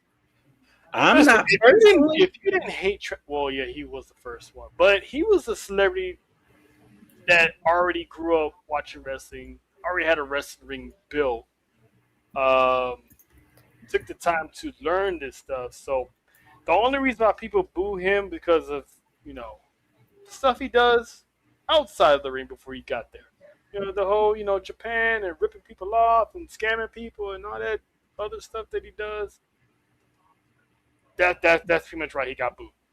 But when it comes to wrestling, you cannot say he has not done what he's needed to do and has exceeded expectations. That man was in the ring with Roman. They wouldn't have put him in there with Roman if they didn't think he was there. Roman wouldn't have went for that. Right. You think Roman's getting in the ring with a novice in Saudi? I'm gonna tell you one of their biggest money making shows. You ain't never gonna see Danhausen in the ring with Roman. Exactly. I'm gonna go with someone. Trail was here. The SmackDown debut on Fox. Who was there? Tyson Fury. Cain Velasquez. Come on, man. What are we talking about? Cain Velasquez has been a celebrity, and he's an actual fighter. Go look at Stephanie McMahon's podcast. Look at some of the people she's had on that's not affiliated with WWE. She had Jalen Brunson on. She's had O'Shea on. Big fan. What do we talk? These people are going to be at WrestleMania. Like O'Shea's hosted this podcast last year at WrestleMania. The Club 520, Jeff Teague and them boys, they're hosting their podcast there. Daniel Cormier is hosting his podcast there. Big wrestling fan. And you know what? I gotta add I Show Speed to that apology list, Nessa, if you want to write that down for May 9th. Yeah. And I'm gonna say this: I Show Speed got the same right as Little Yachty. Right. He's been a fan, he's watched it, and he's been working with the likes of Randy Orton. But you see how same person that said something, Jennifer, she's the same one that said something about how everyone was mad about Pat McAfee, but mad about Little Yachty, and yet I have not heard one thing about Speed. Not one thing. I said some stuff, but messing with my babies. That's why I said so. Okay. My timeline, the IWC, I have not seen anyone say shit. They love that Speed's there. The way Speed is being booked into this Mania isn't bad at all. I mean, he didn't volunteer his services being in one's corner. He was dragged into a situation that he didn't want to be in, and he's cursed in a clumsy way. That's one of the reasons. But you know what they doing in a clumsy way? He found himself in a match. This is what they doing. If y'all notice, each week that he's been on, And the closer the more time he's had around the ring and in segments around the ring, he's been slowly showing his skill. Mm-hmm. That jump over LA Knight on Monday, that was beautifully executed. You can't tell me if he puts the same amount of dedication into this as Logan Paul, you can't tell me that boy ain't about to be a high flyer. He about to be up here like young OG. You can't tell me. And he's been bulking up too. Yeah, you can forget he was at the PC training with Callie Armstrong and a certain Viper. I got a question, and this is not for y'all. You guys can answer. It's more for the IWC. Y'all are so mad about Little Yachty coming out. Will you guys be mad if Vanessa Hudgens decided that she wanted to get into the ring or into a segment? Maria Menounos. Were you guys mad about that? She did that for months, and she did it for like 2 WrestleManias. But again, I asked for now, would you guys be mad if Vanessa Hudgens wanted to be part of a segment or be part of WrestleMania or any kind of match? Like how you guys are mad at Little Yachty. You better tell them. Nope. They just hate. I'm so sick of that. What about Topanga? Would y'all be mad about Danielle coming to the WWE saying that she wants to be a part of a segment? I dare someone say yes. I dare you say yes. I dare you say you be mad. Hold up.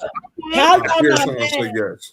How y'all mad about Little Yachty and everything, but y'all ain't mad about Sexy Red? Hey, there you go. Hey, thank you. That's crazy. Cheryl, nope. I've been. You better ask Sean. HBK want to hang with the baddies. He want to hang with the baddies. Look. Listen, shout out to Sean. Like, she make me feel young. I'm like, hey, don't say that around your wife. No. Look, I don't really care for Sexy Red. That don't make no sense for me at all. And the only reason why I like that one particular song is because of Shawn Michaels. Because every meme you see out there is like, how was Shawn in the 90s? Yeah, what I did with the band. And that it gets stuck in your head. It gets stuck in your head like what? I got an even better one. Y'all wasn't mad about Cardi? Heck no. Oh, thank you. I sure as hell wasn't. And the only reason she didn't get in the ring because she was to her because she was smart enough to realize, oh, I can't do this shit. No. But in reality, what were we doing last year? Last year, she was pregnant. Oh yeah, she was pregnant. But last year, weren't we trying to put her in a match? She wanted to be in a match that involved, but everybody was talking about. Yeah, let's get Cardi involved. Wait a minute. When they was going back and forth on Twitter, when they were going back and forth, her and Naomi and them was all going back. They was eating that shit up. Mm-hmm. Set it Cardi, you don't want those problems. Like Cardi, you don't want those problems. You know what it is? Though. Just the IWC. She gives someone a drive by with that rump. But anyway, go ahead. The loud ones in the IWC are the ones that ain't never been to a show. Mm-hmm. They ain't never bought no real merch. They making their own merch down with their crickets and they cricket press in their daddy and mama's basement. They the ones you ask for something, you get it, and then you get pissed off that it ain't exactly like she said, exactly how you got it. Yes, and then what do? You bash the person instead of looking at the booking. You dang right. I did. I was good. Nessa and Trell will tell you when we was at Money in the Bank, and I saw Topanga. But as Trell stated, so they give celebrities get the okay from the WWE if they want to be announced on camera or not. So I was playing up for the bit that she didn't announce herself on camera, even though she did it at the Intuit Dome for the Raw premiere. Because she was sitting behind Travis Barker and Kourtney Kardashian. And I was sitting there like, man, the disrespect. But I didn't know what it was. I was like, dude, hey, I'm a 90s kid. Anybody who knows, Topanga, Daniel, man. That's his girl. That's his girl. Look at them chicks. White girl, she's in a White Girl Hall of Fame. I'm telling you right now, she's Mount Rushmore. She's not Rushmore when it comes to the white tees. She up there with Kimberly from Power Rangers. That's a damn show. She the head honcho for John over there. On the white, on the Caucasian side, on the Caucasian side, on the Caucasian side. Her and Kimberly from Power Rangers. And by the way, happy 99th birthday to Mr. Feeney also. You know what I'm saying? So that man is still walking the streets too. That's crazy. Yes, 99. Mr. Feeney because he's unproblematic. Yeah, shout out to I think he's back in. I think he moved back to London, but yeah, shout out to Mr. Feeney. You know what I'm saying?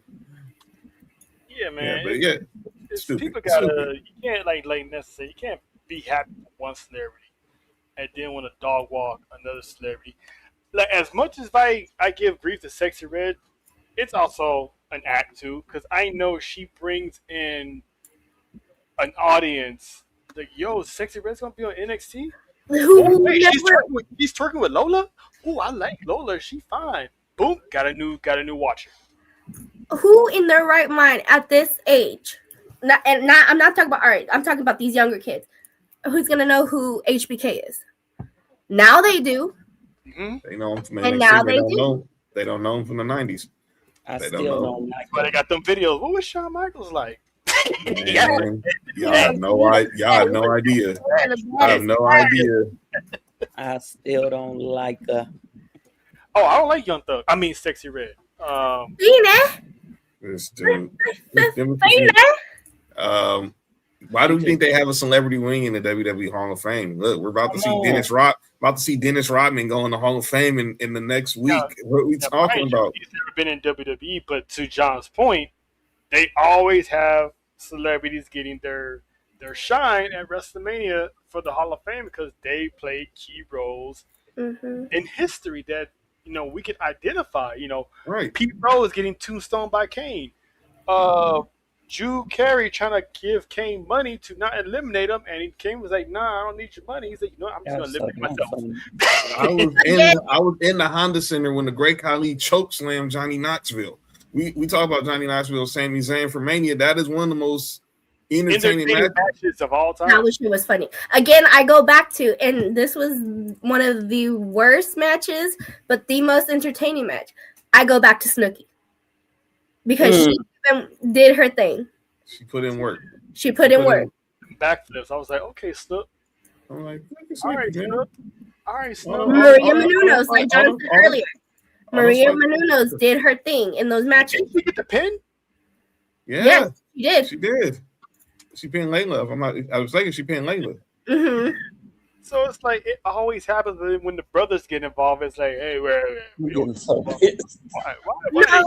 No, because everyone's still very mad, and again, they were just as mad last year as they are again this year about Jolly. True. About Jolly Roll. Look, we were in Vegas. Everyone we talked to that we was vibing where we was at Wrestlemania, where we was at WWE World, when we went to Stand and Deliver, we was at Tom's. Everybody thought Travis Scott and The Rock were pulling up together Sunday. Everybody thought that. The whole city thought that. And me and Trail back watching it at the room, and we only see Travis Scott, and it was just like, what the heck are we doing, dude?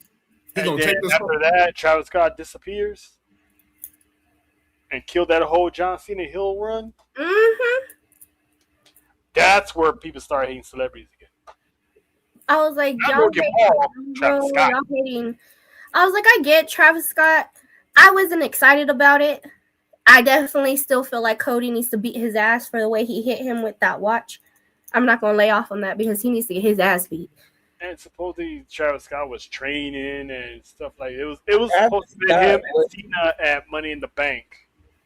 He wasn't even supposed to be out there for Mania. It was supposed to be The Rock, but there was a scheduling conflict. The Rock said that on Pat McAfee show.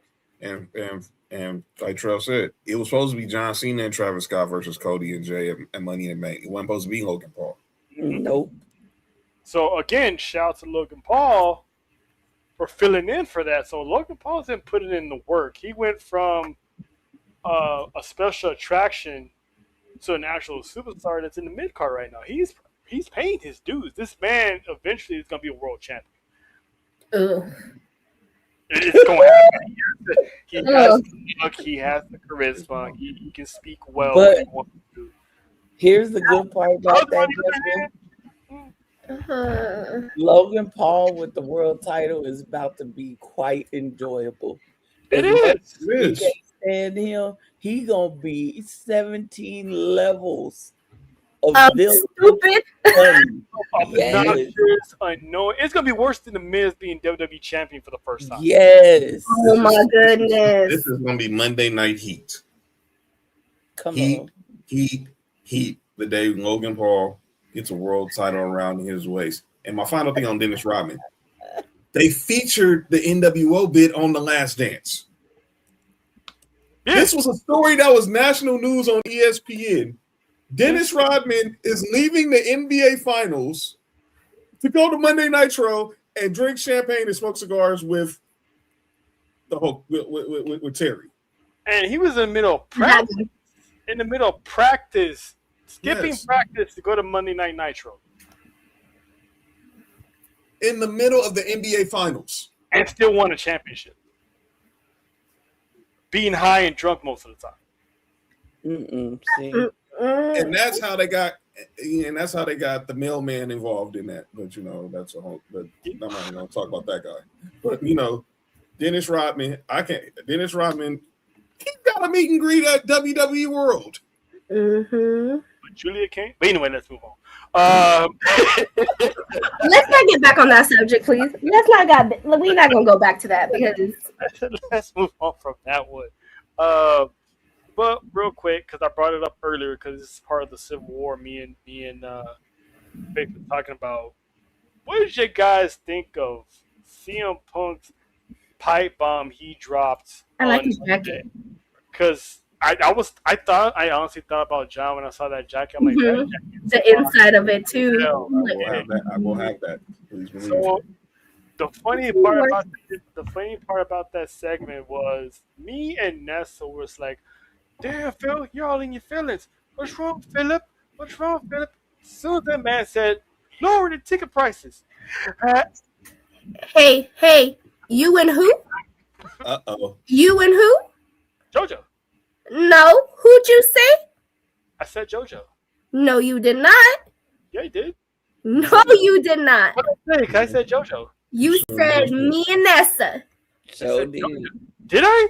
Mm-hmm. Damn. Come on, Clark it. JoJo all week. That's crazy.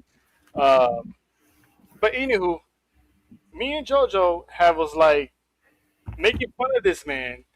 And then the moment he said lower the ticket prices, we both were like, you got a point. I'm going to shut up. There you go. Thank you. Go ahead and cook, Phil. Oh, well, shit. My bad. Damn. No. It's like nothing we never did before. But anyway. Pingo has a meet and greet and Julia doesn't. This old dusty motherfucker. Shit, Jada Park got meet and greet. He don't even got a free meet and greet. How about that? She's not in that superstar row. And we're not piling on Julia. We're just saying we want better. We're just setting a point here. Okay. Your United champion don't have a meet and greet. Okay. She's gonna be there Monday. So she does have a meet and greet. Monday. Okay, we can stop now. She's there 10:30 to 11:30 Monday. Is she still booking? Yes. Damn. Oh, ugly gray haired having Rice Krispie treat knee popping mofo. Who are you talking about? I'm talking about Philip. Oh. Oh, we were still talking about Julia. Like, damn, Julia, you feel like that? You flipped a 180 because you was cool about Julia earlier. Now you talking about, eye popping, and I was like, whoa. Just to end that subject real quick, I just wish her better because I know of her before she came. Actually, I'm wrong. It's sold out. Oh, good for her. Shout out to the WWE World app. Good for her. I just wish they book her better because again, she's champion and nothing. Right. Nada. Back to the show. Yeah, but Faith, your thoughts on quarter zones on pipe bomb? Look, I said earlier I gave him a little bit of flowers. I said some of the stuff he said was facts. Lower the ticket prices.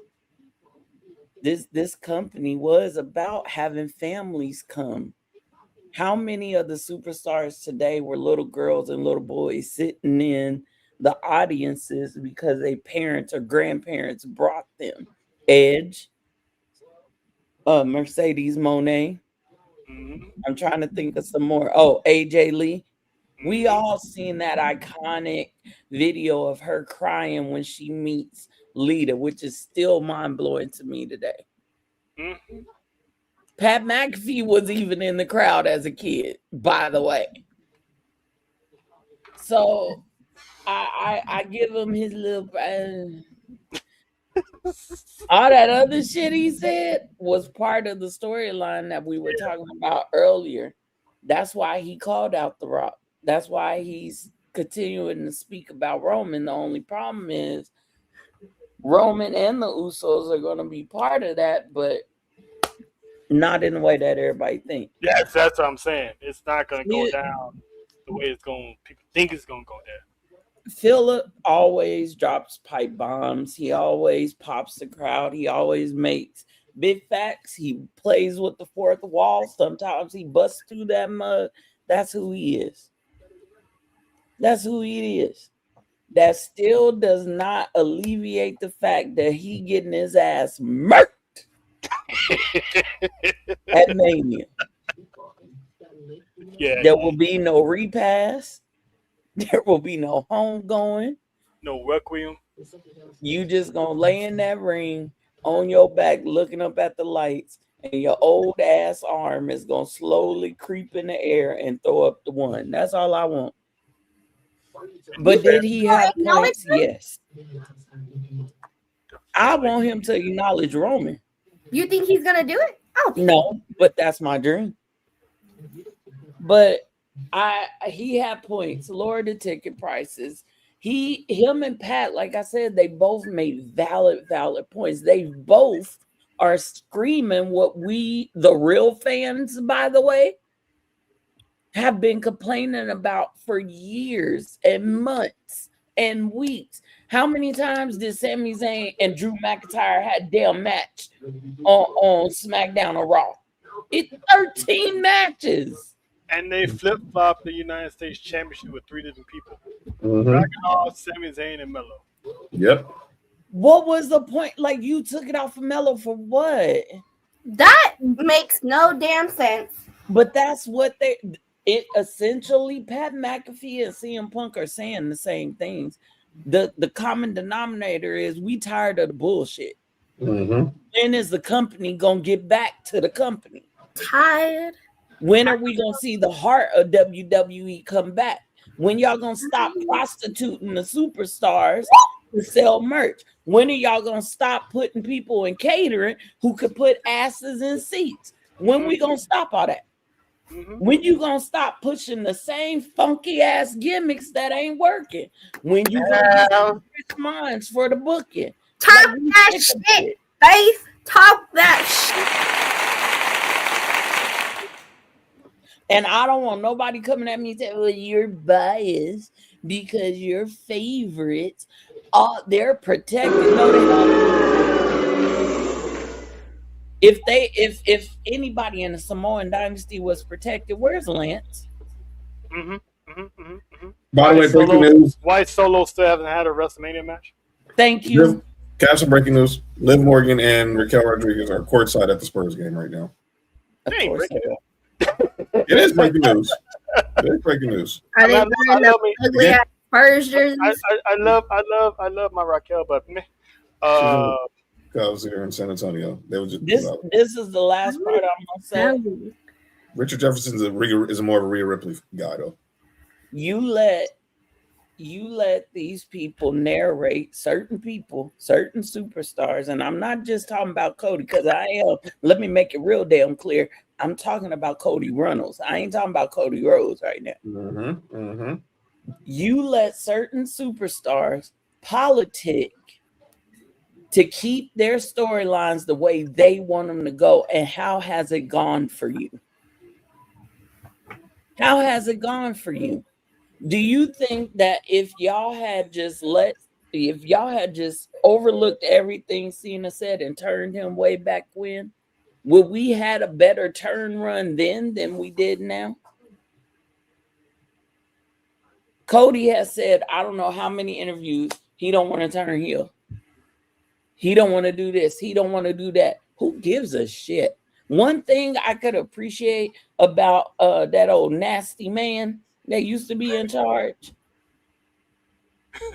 One thing I can appreciate about him, he didn't give a damn. If your thoughts and your plans wasn't making money, it wasn't going. It wasn't going. Now, did he do some dumb shit? Yeah. But he knew what made money. He knew what put asses in seats. I'm just sick of it. You take the title, mistake, taking the title off of Melo, putting it on dry ass Sammy right before Mania, so that Sammy can pass it to Trick, so that Trick and Melo can have a feud later. You could have cut out the middleman and went straight to business. Mm-hmm. Or at least Like kept Ivy. Where is Ivy? Where is she? catering. She came out briefly. Catering, full of talent. Where are the brothers that was with her? Where the Creed? They doing main event. Yeah, I've seen him recently. I've seen the Creeds recently. They're doing main event. But do y'all get what I'm saying? Am I telling lies here? So No, you're not. and Pat are saying our frustrations. CM Punk saying our frustrations with TKO. Pat is saying our frustrations with everything else. And they're only booing one of them. Because Punk is the voice of the voiceless, remember? Yeah. Mm-hmm. But you're still getting your old ass murdered on night 2. Just saying that. I want to say, and I've been saying this about Sammy. I've been saying, Terrell heard me say it. Is put the black hat on. You politic to get in the Mania. You cost Melo a spot. Put the black hat on. The way you ended that match on Friday, put the black hat on. Because you saw Melo was lingering, whether it was kayfabe or not, and you set up, you Kaluma kicked him from here to the loop. Put the black hat on. And embrace the fact that you took somebody's spot at WrestleMania.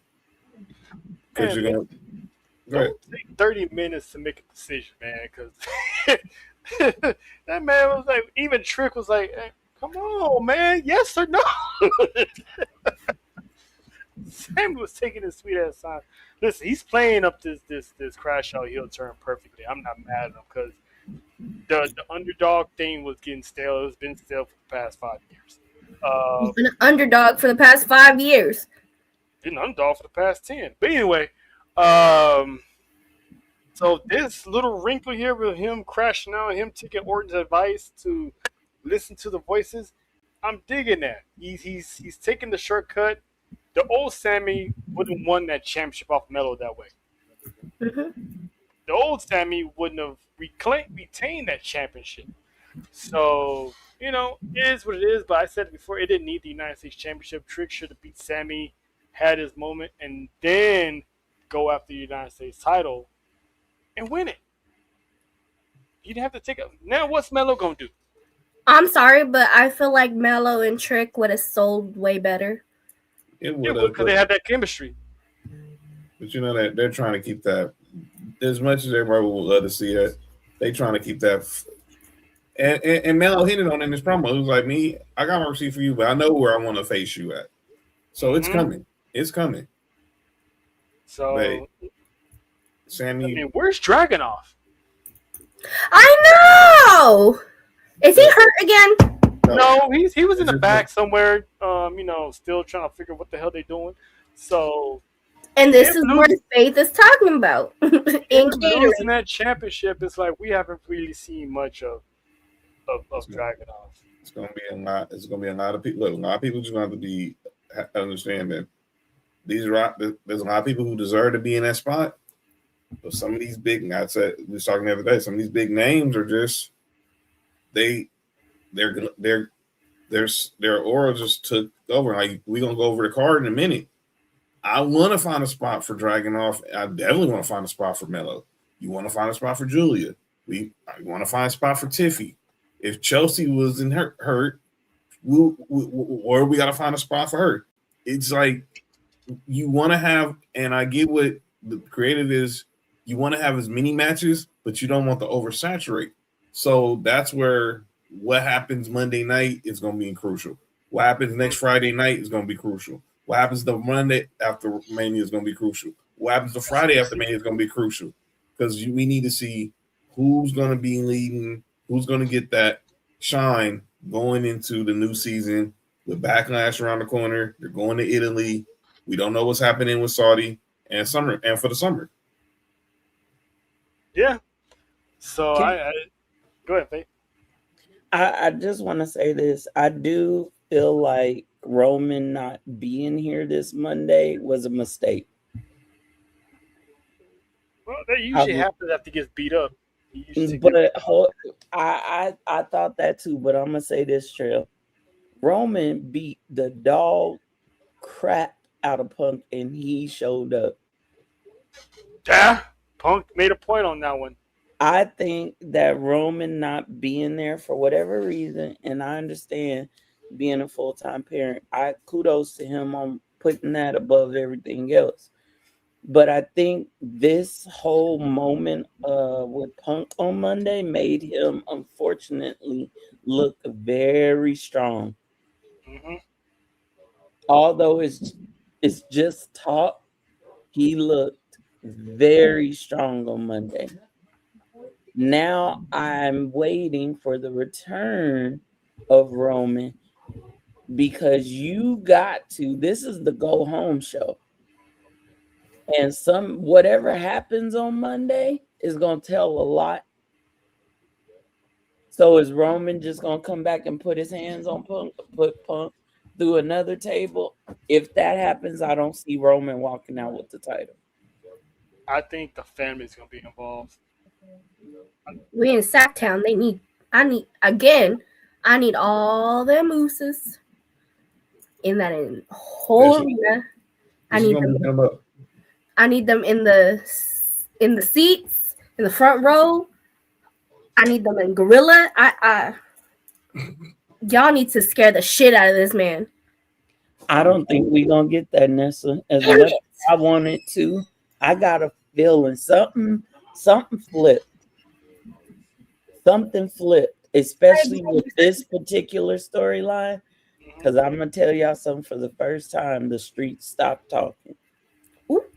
Uh-oh. It's been dry for like 2.5 weeks. They don't know what's going to happen. Nothing's being said. They're keeping it hush hush. That's why I know that somebody big's involved. Mania is going to be the start of this war. Yep. Mm-hmm.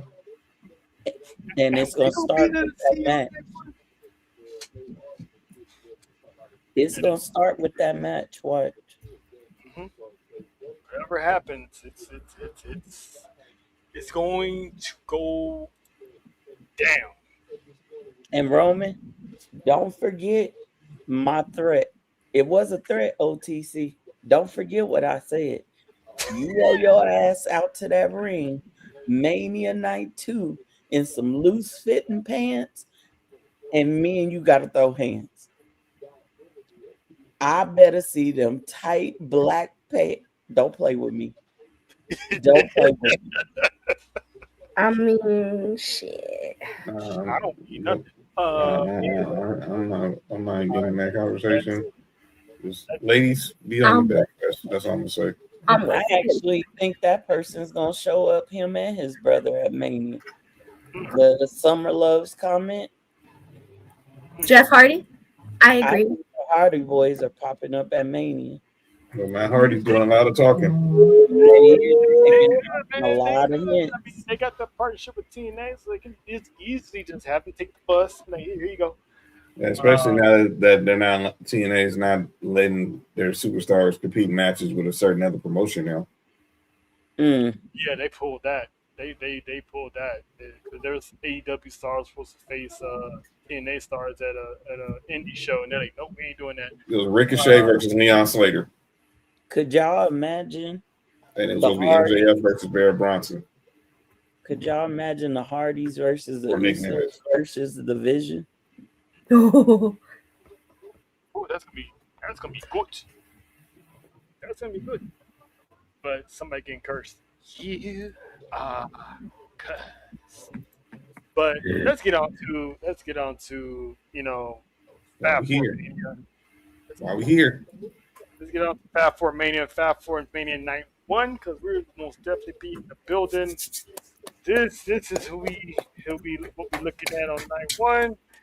So let's just get this one out the way. Seth Rollins and Gunther, last minute build, but Gunther's segment with Paul Heyman made it more interesting because Paul Heyman pretty much warned Paul Heyman, not Paul Gunther warned Paul Heyman in a sense, don't cross me. But also, what we talked about before is he's making a deal with Heyman. He's gonna want Brock eventually. Mm-hmm. So Shout out to you, Matt. You was right. and Paul Heyman, you know how he was last year with favors. He cooked 2 favors in one. So now he's gonna have another favor. But Faith, who you got between Seth Rollins and Gunther? Unfortunately, I see Gunther winning this. Mm. You can't get a favor from Paul Heyman and you a loser. Nope. You definitely ain't getting in sniffing distance of the beast. And you a loser at Mania, the show of shows. You don't take out the one person that Paul hates right now, don't even look his way. Nah, Liv, you spilled your drink. I think Gunther is gonna win. I think Braun Breaker's gonna show up and cost Seth. What he said.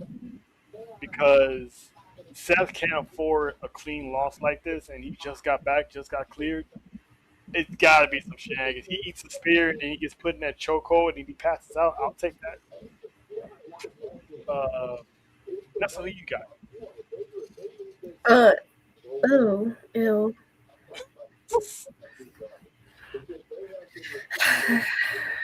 Yeah, Baby Shark or the Dancing Clown?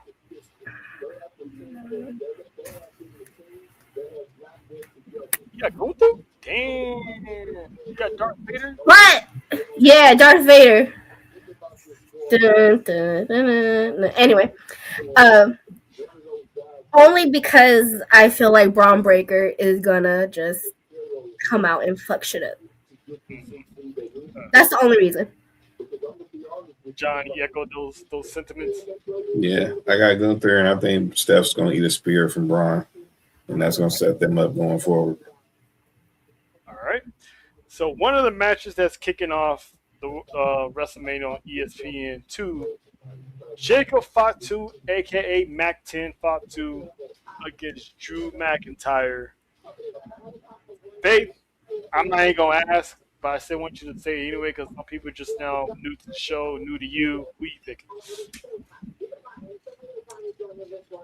Unfortunately, I'm gonna have to go with a damn Scotsman. You know it's fine. Ooh. I was about to say what?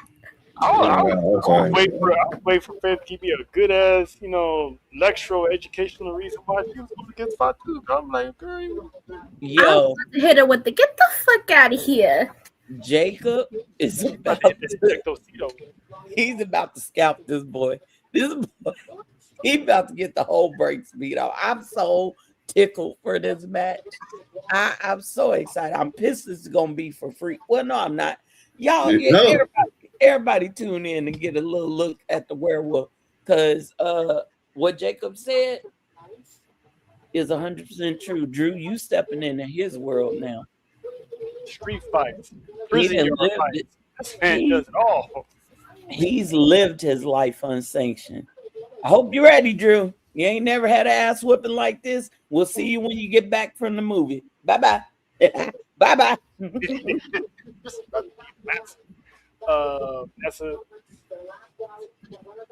Yeah, I mean, Yep.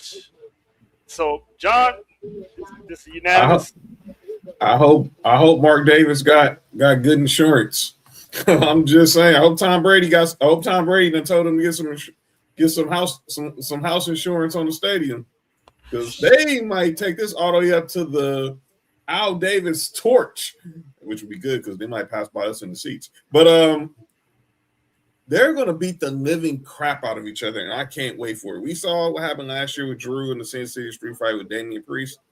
This is unsanctioned, so anything is bound to happen. He might have the Usos with him. He might have the Usos with him. You know, we saw. Remember, Haku hopped over the ring after he beat LA Knight to be United States champion. He might have the fam with him too. So I'm going with Jacob. He gonna send Drew off. Exactly. He gonna send Drew off to do Highlander in style. He'll come back, refresh, renewed, and probably go on a massive face run to try to get the title back. But this Fatu night. It's Fatu's night tonight. On the Deuce. On the Deuce. Yep. And speaking of the Deuce, second match that's on the kickoff. Well, I'm not gonna call it a kickoff, but that free hour. The Usos and LA Knight. Yeah. this is for JoJo. Versus Division and I Show Speed. I know I Show Speed is gonna get a 1D. I know this. Yes. For a fact, they teased it on Monday. He's gonna get it. But babe, don't hate me. JoJo, don't come at me, even though you're gonna be there. I know you not. I said this for the past week. You can ask John. Don't say it. I Show Speed is pinning somebody at WrestleMania. It's gonna be Bien, LA. pendejo. It's I gonna don't be LA Knight. I don't care. Is she in the comments? Yes. fine. She's in the comments. This is for you, JoJo. Boy, if you don't get the fuck out my face. Y'all Congratulations to Haley Steinfeld on the birth of her baby.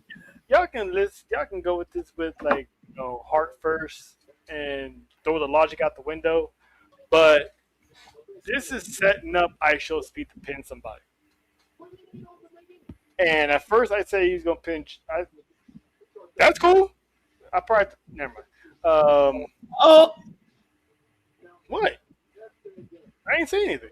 I saw myself. no. He's I gonna thought I pin. was muted. Oh no. He's gonna pin somebody. At first I said it was Jay, but the way he got long darted in his house into that camera on his own show, it's That was gonna be, hilarious. it was, and that's gonna be a new meme once I find it. It's gonna happen. I think Jay and LA Knight are gonna cancel each other out because sooner or later LA Knight's gonna do something and Jay's gonna get all hot headed and it's gonna cost them this match. I Shall Speed's life, his body is gonna get the pin over LA Knight. LA Knight's taking an L in Vegas, but that's fine because LA Knight has the WrestleMania match. So, Faith, who you got? Now, come on now. You know I got to rock with Ainga. You know. Malo to my Usos. You know what? Shout out JT. I was mad about this match. I still kind of am because the titles are not involved and it's Mania. And why are the titles not involved at Mania? Because they don't give a damn about the tag titles. And I'm glad they put it on night one because I need it to be on night one to free it up for night two. That's all I'm gonna say.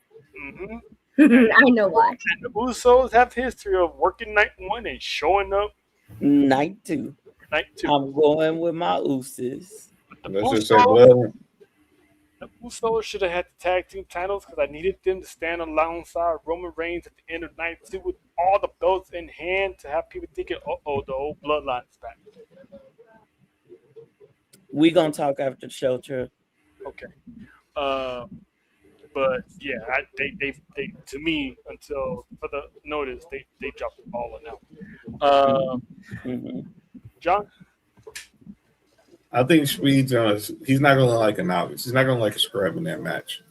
But I think the man took an RKO at WrestleMania 40. He took a spear. He took a spear at the Royal Rumble last year, and a fallaway slam from Otis. Right after that, he almost took a Wendy on Monday. I guarantee he takes one on Saturday, next Saturday. I got the Usos on LA Knight getting the W. OTC question: is that true? What? Jay was at the dungeon. Yes, yes, that was tonight. Tonight. Natty has the picture on social media. He was at the dungeon. He was in. Him and Jacob was there tonight. Well, Jacob's always there, but Jay Uso pulled up to the dungeon tonight. Was Jimmy with him?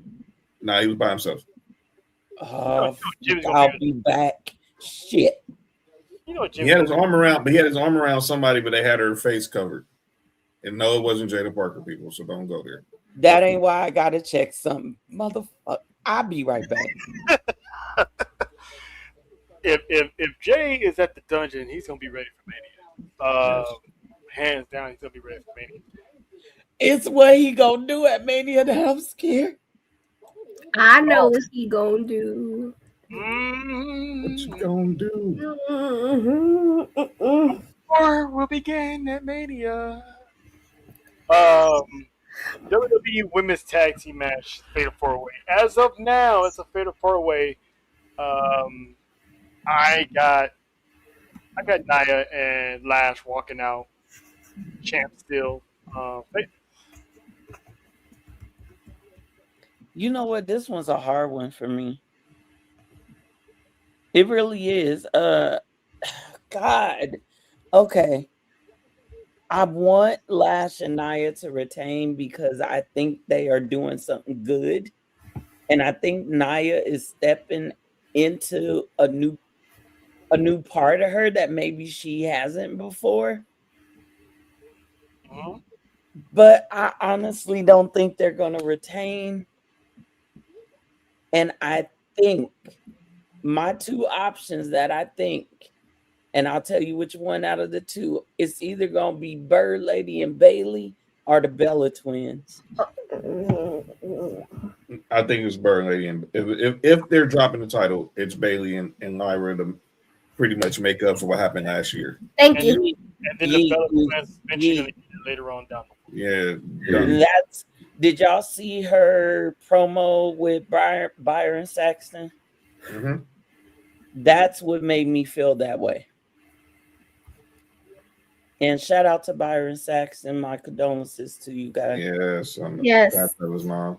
So prayers to him and his sister. Yeah. But I'm gonna go with Bailey and Lyra. John? I'm going. I think the titles change. I don't think the titles change hands. I think the Whoop That Mansion is going to have a pretty good weekend. Spoiler alert. So, but I'm looking forward to it because I'm looking forward to seeing Lash in her first Mania. Nia, she came a long way and she's doing her thing. I think this is just to get the Bellas pretty much acclimated to what the new age of tag team wrestling is. I think we're going to start seeing the foundations crumble with Charlotte. But I think if it came down to anybody, Bailey and Lyra are going to be the closest to taking down the irresistible forces. But I think the belts are staying with those two stallions.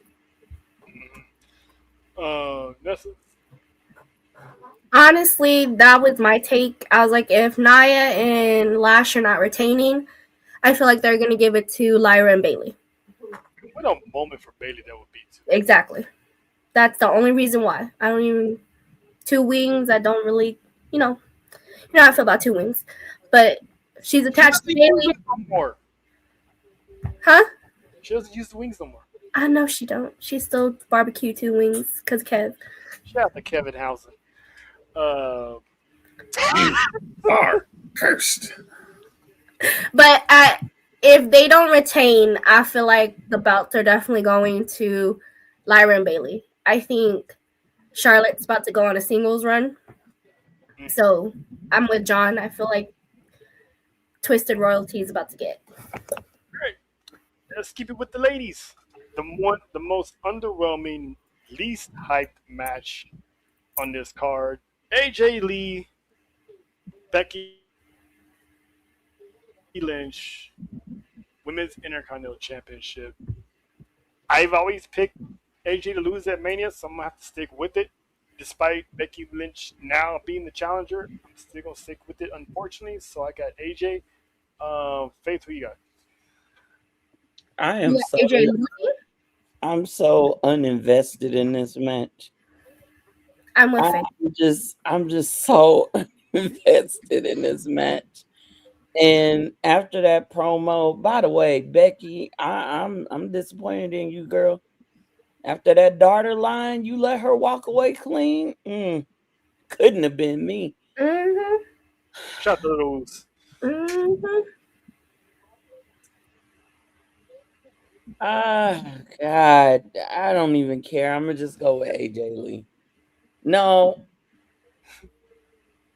Yeah, I don't care. AJ Lee. I'm sorry. I'm just not hooked into this match. It could have been two different people. It could have been AJ. There are so many good women. I would have rather seen AJ and Bailey. I'm not even gonna play with you. I could have been happy with AJ and Natty. Yeah. I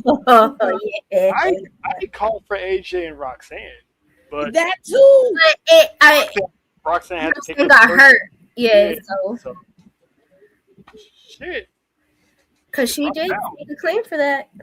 Could have put Raquel in there.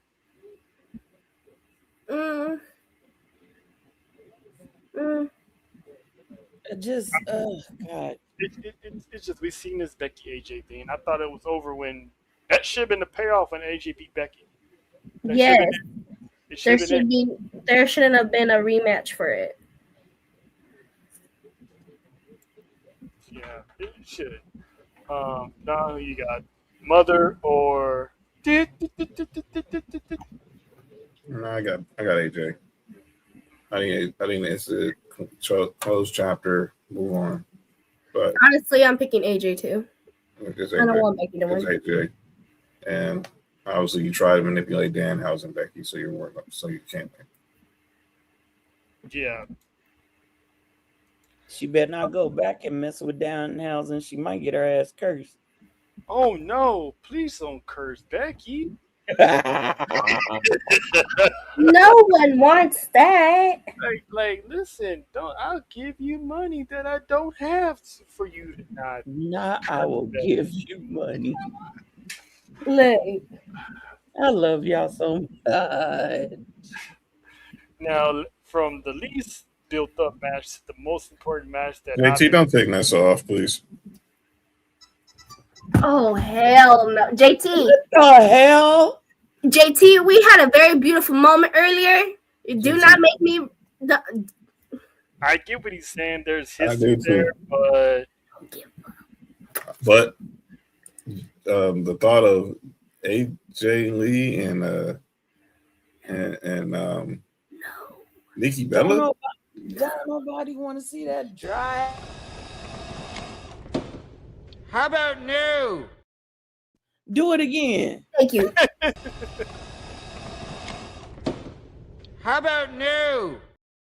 Drier than a 90-year-old's coochie. Don't nobody want to see that shit. So she's drier than Martha Stewart? That's crazy. No. I said what I said. Just dry and forced. That's how that match would be. Dry and forced. Dry and forced. Carl, I sent you something. I got it. But yeah, that I don't want to see that. That time has came and gone. My eye is twitching. And it only twitches when it's Nikki Bella. Ugh. What was that, baby? Did you just puke?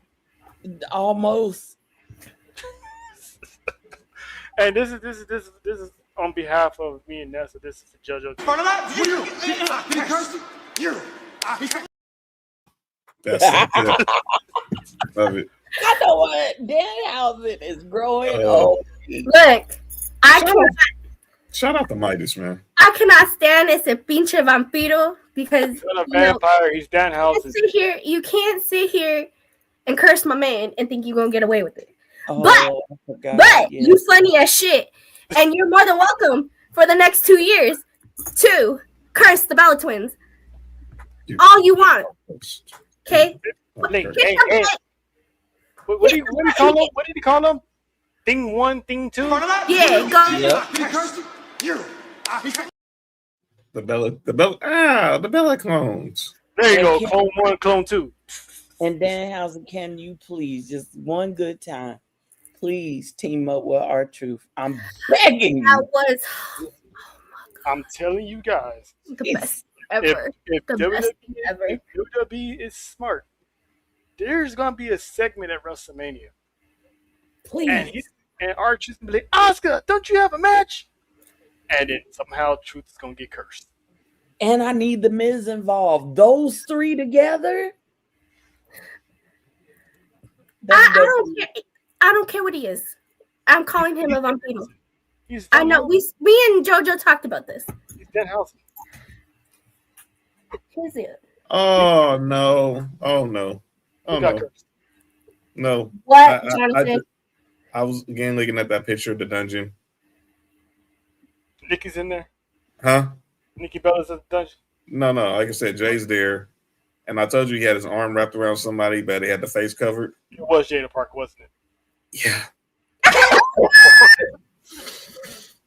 Because Midas has a picture with Jay and Jada separately. Why you snitching, bro? Wait, no. Uh-huh. Did anybody catch Jada's IG yesterday? So I started trying to break into Connie Jordan's car. No, not that. The one where she said she was doing the voiceover, and it said, "You miss me, huh? Post me on your." No, so she did that. She did that when she first came back to NXT. Mm-hmm. She did that sound for them talking about if you missed me kind of thing. Yeah, when she came back when this year? Yeah, that was she just posted that when she came back this year. And while she was gone, Jay posted IG of him talking about where she at. I do remember that one. They've been sitting. Cause he talking about who can I run to when I need love. I think there was a little trouble in paradise, no pun intended. Okay, but I think they didn't yeeted it all back together. Okay, or maybe it just died down because people thought like, it's probably just a rumor. Let's just move on with our lives, and then they started doing it again. Yeah, they doing it again. All right. Doing it wild. JoJo. Oh, JoJo. No, they not. No, they not, JoJo. Cover your ears, JoJo. Cover your ears. They ain't doing nothing, and she ugly. You way better looking than her. Mm-hmm. Yup. Yeah, I'm not gonna argue that JoJo's better looking than Jada Parker, but Jada Parker ain't ugly. We with it. That's not cap on that. Shush. We doing Girl, something. I'm trying to save my life. Okay. We doing something here. Okay. JoJo was the one who told us about the picture. Team JoJo, okay? We team JoJo. Hey John, can you send me that picture? Cheesy. Check her IG in a matter of seconds. That's LSU's finest, and I do me fine. Let's not play on the face. If I gotta choose between Jada and JoJo, we team JoJo up in this bitch. Okay? I'm not arguing that JoJo isn't better because she is, but we ain't gonna call this woman ugly. We gonna lie, okay? That's called friendship. That's called sisterly bond. You do that then. Shit, the Lulu planet's getting bigger by population every day. I see. See? That's cool. Do I need to hit a button, JoJo? Oh no, that's okay. That's okay. Don't even worry about it. I got you. I am so. Ejectocito, cut. Y'all, that's LSU's finest. I do not care. I think I had it backwards, Trail. I think I'd have messed up. Huh? I'll just say this and we can move on. It ain't Jimmy. It ain't Jimmy what? Where is your button, JoJo? It ain't Jimmy. I mean, you kind of said Jay too at one point. Oh, there it is.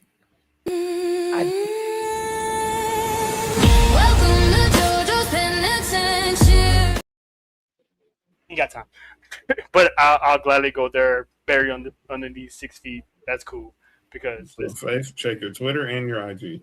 ain't gonna be no LSU slander. Not on my watch. Shout out to Brody Lee Jr. too. Yeah, shout out to that kid. That kid's getting better.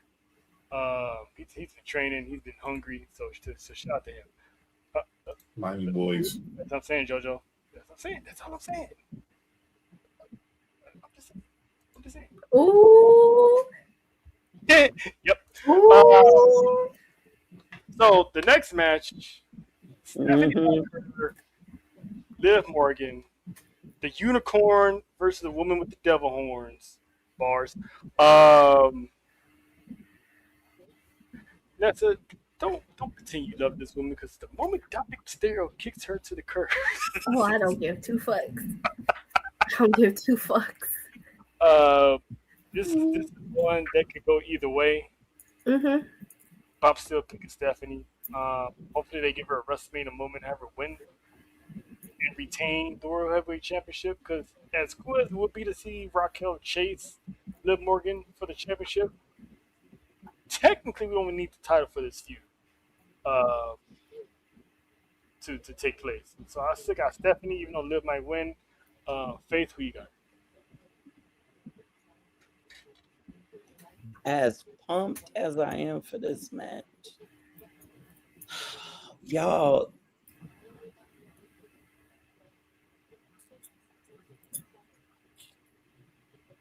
Liv is too hot right now.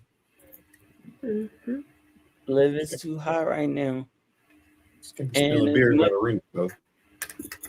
as much as Stephanie is flamed, she ain't as hot as Liv right now. No. I'm not diminishing La Primera. I'm not diminishing her. But Liv got that juice right now. Wow. As much as I want Stephanie to retain, I think it's going to Liv.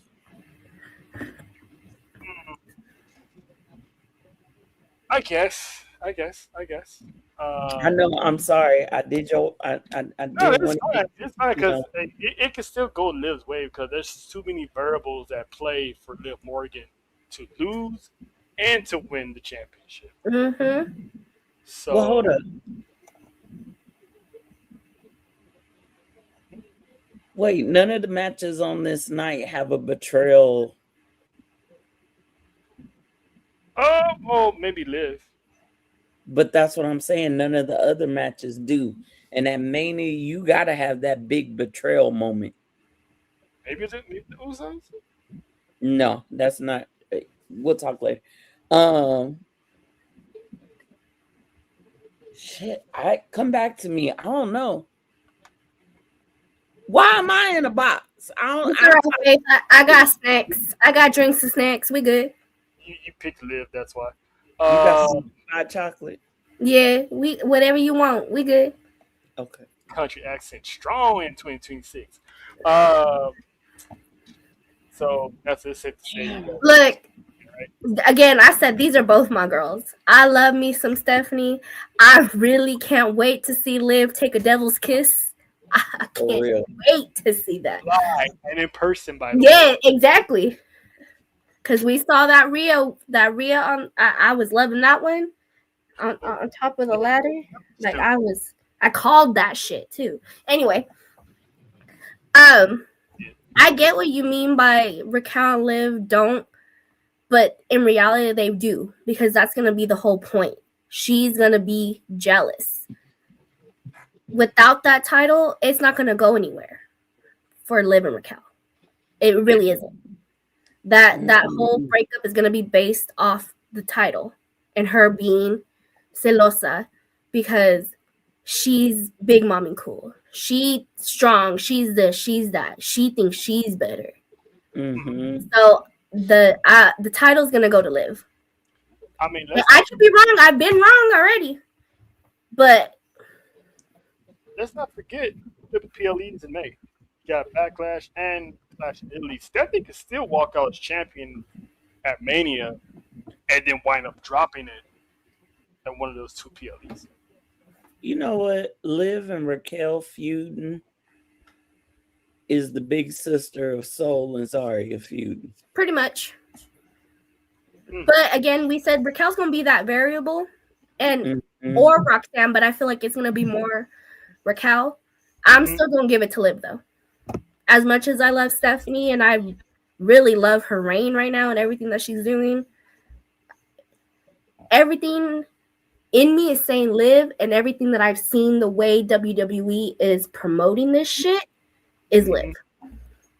Because I can still see, because the thing is, how are we going to get there?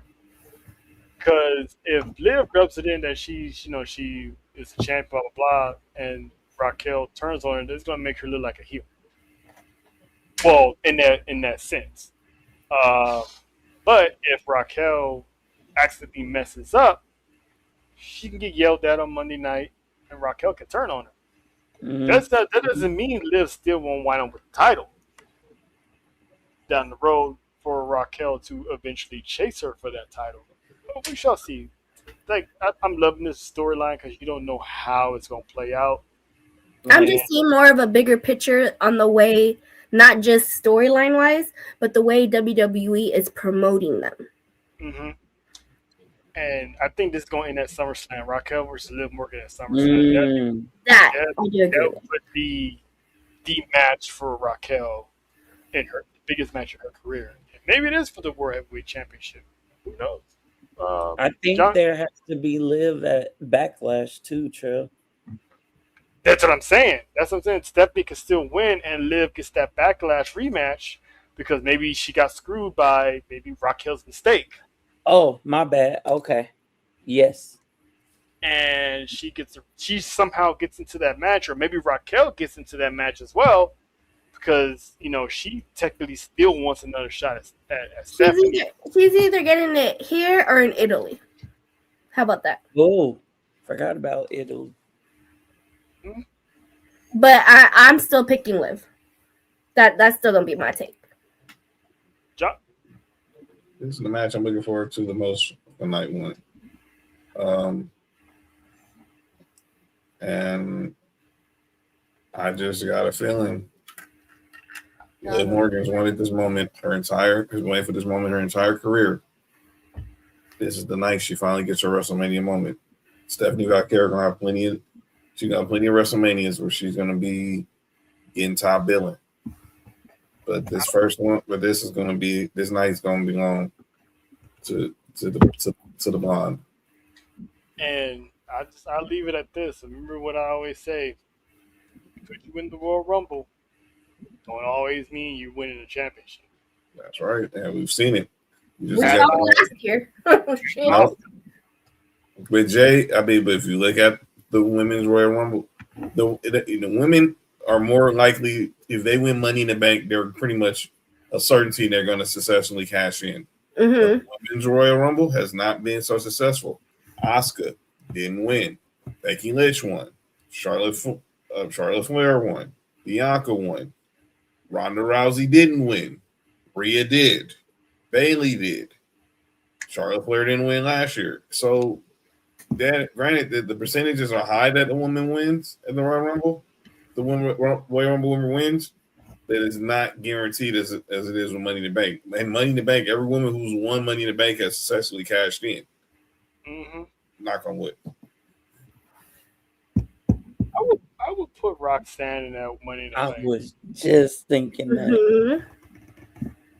Because let's say Liv or Raquel wind up being champions at the end of that year. Because I think Money in the Bank is like in September, right? Yeah, right. It's on your birthday weekend. Somewhere around there. It's the first weekend. It's the second weekend in September. Yeah. So who's to say Roxanne won't cash in and be World Heavyweight Champion? It's almost like it's like all the females at Judgment Day at one point in the calendar year was a world heavyweight champion. That'd be a good story right there. But who she would cash in on? Liv to prove that she was that double agent, or Raquel because she's gonna seize the moment for herself. Period. And win the gold. So call us, Triple H, Ryan Ward, homegirl that's in charge of writing. Call us. Just call us. By the way, they 5-time. Just putting that out there. 5 times. And low key 6. So call us. By the way, Miss Morgan, you can't be spilling drinks at basketball games. I'm sorry. That's party foul, girl, and you know that for a fact. Ain't that the second Raquel? time You need to learn how to drink more. I mean, open up some gags. But anyway, hey yo, they got a spray for that. I didn't know that. I did not need to know that. Why would I know that? I had no use for that. So I mean, for the ladies that got a problem with it going down, there's a spray for it. It's you got a problem going down. Something's wrong with you. This is the men of the Sports4U Wrestling, and we approve that message. Yes, it is 2026. Y'all get your gag reflexes in order. Ain't got no gag reflex. And that's the whole point. Like, get your throat game up, okay? Mm-hmm. I approve that message too. Please and thank you. Anyway, the main event, night 1. Randy Orton, Cody Raheem Rose. Now you just. I mean, listen, he's a brother. It's his name. Let the brother live. Randy Orton, Raheem Rose for the undisputed WWE Championship. I already know. Yeah, JP, they wild, JP. I already know where Faith is going to go, but for the people who don't know her, ma'am, can you do us the honors of kicking off the prediction on this match? How we go from Cody Raheem and then you just call him Rock? Okay, hold on. You said you was gonna do better this year. You said you was gonna do better. Was that before your retirement announcement, or? I said I was a better person this year, but fuck all that. I don't give a damn. Y'all stop calling it. He ain't got an ounce of black in him. Has he been in an ounce of black? I mean, yes. he was in some black, yeah. Anyway, picking Randy. I'm going with Randy. Ain't no way this bitch is winning for one more year. I just can't. Hey, but wasn't it you that had the ears to the streets that was saying that Cody Rhodes might go past? They still saying that, but I'm praying. I'm asking the Lord. You said the Lord. The Lord. Okay, Medea. I am asking the Lord that Randy's voices make him more powerful than Cody's bitchery. I just can't. If anybody's gonna make me crash out, if that title don't leave on them thighs, on them sucking thighs, I tell you, y'all gonna see me crash out so bad on the island. You good? They done. You good on that? Yeah. Once I heard the word thighs, I was like, okay, I need to take the headphones off. Look, I'm with Faith, and I'm gonna be in the building. I've been saying this shit since he got back. If Randall, Keith Orton, Daddy Orton does not win, I'm crashing out with Faith. And this is the year of Randall. This is the year of Randall, and this is his moment. And with this war that's happening, it's very, very important that Randy wins the championship. Lord have mercy. Yeah, Randall is winning. What's the point of this war if Cody still wins? Unless Cody is joining that war. He is. And I don't see it happening like that. He is. Yeah, it's the year of Randall. Randall Keith Orton in all his fondness. Have y'all ever heard? Have you ever heard Monty sing Cody's song? Let me just help you with the words real quick. Adrenaline in my soul, twerking for the Rock. I'm Cody Rhodes. So, yeah, Cody gonna be involved in that war. You gonna be twerking for the Rock. John, makes sense of this, man. Dude, I know what it is to say. Cody just turned into a straight Diddy party, but that's insane. But shenanigans are going to be in this match, especially now with Pat McAfee involved. How we get to Randy getting number 15 is going to be the question, because Pat's going to have some type of involvement, but something just tells me it's not just going to be Pat. They got something up their sleeve. And those voices are going to hear. Randy going to hear those voices. Cody might get punted in the head on Saturday night. He's got to be willing to go to that place, and we know he is. And Stephanie told Cody, "Are you willing to go to that place? Because this version of you, it's not beating that version of Randy Orton." And Cody knows it. But that being said, line up number 15 for the Viper. That man is punting his way. That man is punting his way to a 15. He might get a contract with the Raiders after that. I hope not. Not him clapping his cheeks for the final buzz. Faith, really? Why you throw her under the bus, man? Twerk the later. Faith, see what you done started, man. Look, that ain't me. That's me. Left cheek right.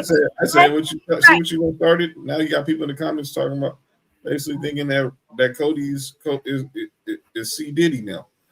That man I'm about to be the city girls on that. No. Don't do that. Now just call him to say Cody's going to be a city girl. I mean, that's the case. Left cheek, right cheek, left cheek. If that's the case, then he's definitely black, right?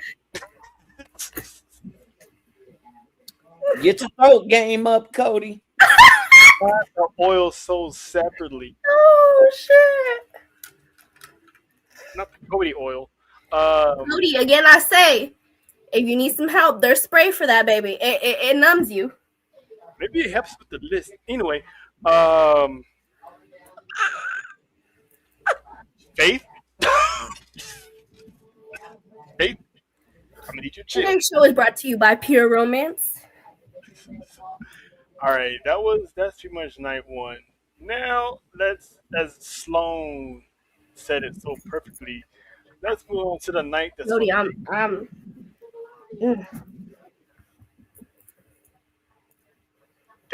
Anyway, let's go to the night that Sloan said it's for the niggas, and that is night 2, which is this night, and Faye, if you can hear Faye with the church music going, the acapella church music going on, you already know where we're going first. I hear church music, and then in my head I hear Escape. Damn. Brock Lesnar over Femi. The nation, the culture is betting on this match. And listen, we're gonna be in Vegas, so if this man does not get the job done, we're gonna hear about the news. We're gonna hear about the news. So I'm gonna save everybody some time. We all pick it over Femi. Hallelujah. I think we just need to ask the question how long this match goes. Oh, he said how long, and I envisioned something. Look. Faith, relax. Because this is going to be on the mothership. So how long does this match go? So this match is on. So the ESPN is going to be 1 hour. And we got the ladder match. So I'm pretty sure the ladder match is going to take the bulk of that time because all ladder matches do Possible segments in between. 15 minutes, maybe. That's too long. If they really want to make this something, give over the Goldberg treatment at Survivor Series. Wow, that would be something. But if I know them, they're gonna let Brock get his stuff off. So Oba's eating some suplex because that's what he does. Once he hits that F5, I want to see Oba Femi immediately stand up. Absolutely. Stand up. And just be like, you know what I'm saying? Really spook the hell out of Brock. Cause people have got an F5, but no one's got hit with an F5 and stood right back up. So I need for them to protect the F5 until the end. Like, don't even hit the F5 during the match, but have him hit it at the end where you think it's over. And Oba stands up, hits him with the Fall of Grace, and we got the match, and everybody goes crazy. Right on. The time, under 10 minutes for sure. I would say probably about 7 minutes. Down go Moose Knuckle.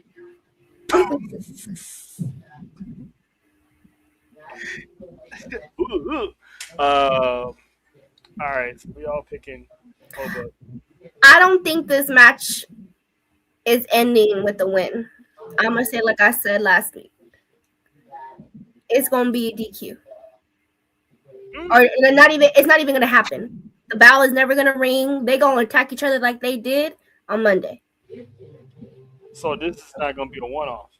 This is not gonna be the first match. It's gonna continue until SummerSlam. This is just the start.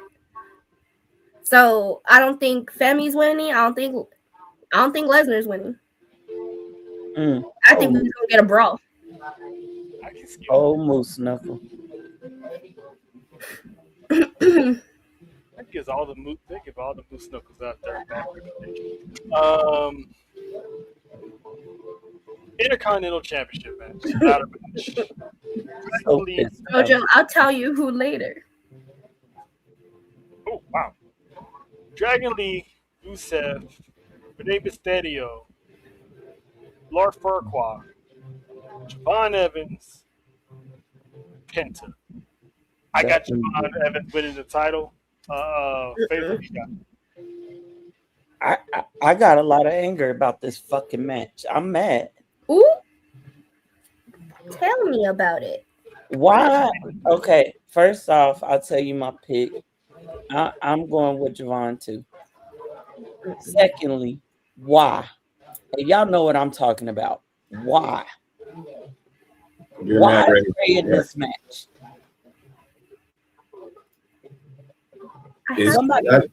I understand. Me and Trev said like we understand why people be upset, but we're not too upset about it because I'm like this.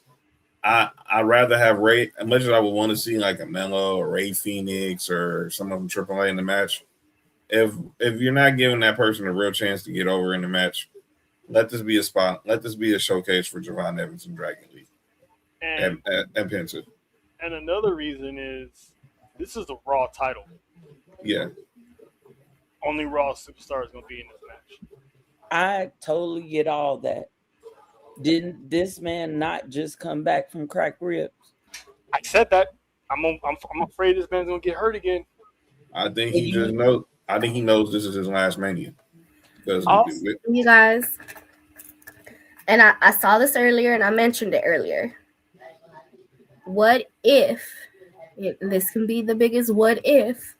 What if Ray wins this match? What if Ray wins the IC title? And this is where Dominic comes in. Because they've already stated Rey Mysterio is dodging and pretty sure he's telling them backstage he does not want Gunther to retire him. He wants his son to retire him. What if this is that lead up? They don't need the title for it. Because why flip the championship back to Dominic? No, I think that is The Intercontinental title to me is past Dominic by. He had a good 2 reigns. Oh, no, I agree too. I'm ready for him to move up a weight class. He's going to be a favorite. He's going to be one of the heavy favorites to win Money in the Bank for sure. Mm-hmm. Mark. And that's a witness. I said that Dominic Mysterio is going to be a world champion. Yes, he is, and he is. Y'all could put Chad Gable in this match. Yeah, a Grande could have been put in here. Well, which Grande? Chad's Grande. Chad Grande. So we need Grande. It wasn't gonna be Pup Cup or Tall. It was gonna be Grande, not Venti. I'm just worried about Ray. That's what I'm angry about. I do too, and I that's why I was kind of shocked. But I see where John's saying that he knows this is his last Mania, so he wants to be a part of it. And if you go down the Raw roster, Rey Mysterio is still the only one left that makes sense. Why would you put Kofi in there? Why would you put Grayson Waller in there? Creeds haven't been seen on TV. None of the War Raiders have been seen on TV. The War Raiders are on AAA right now. By default, Ray is the only option outside of Theory and Logan Paul, and they got matches already. So, but could you have not just left it how it was? It's true. Probably. I'm only saying this because I'm concerned. I know Ray wants to go. I know wrestlers want to go out with a bang on their own terms, in their own way. If this is leading up, because Dom did say he was going to handle his dad. That's what he said on Monday. Mm-hmm. I'll say this: you could have brought Bankingo in there and have him be the newest member of Monday Night Raw. I'm just worried about Ray. Are you really healed up?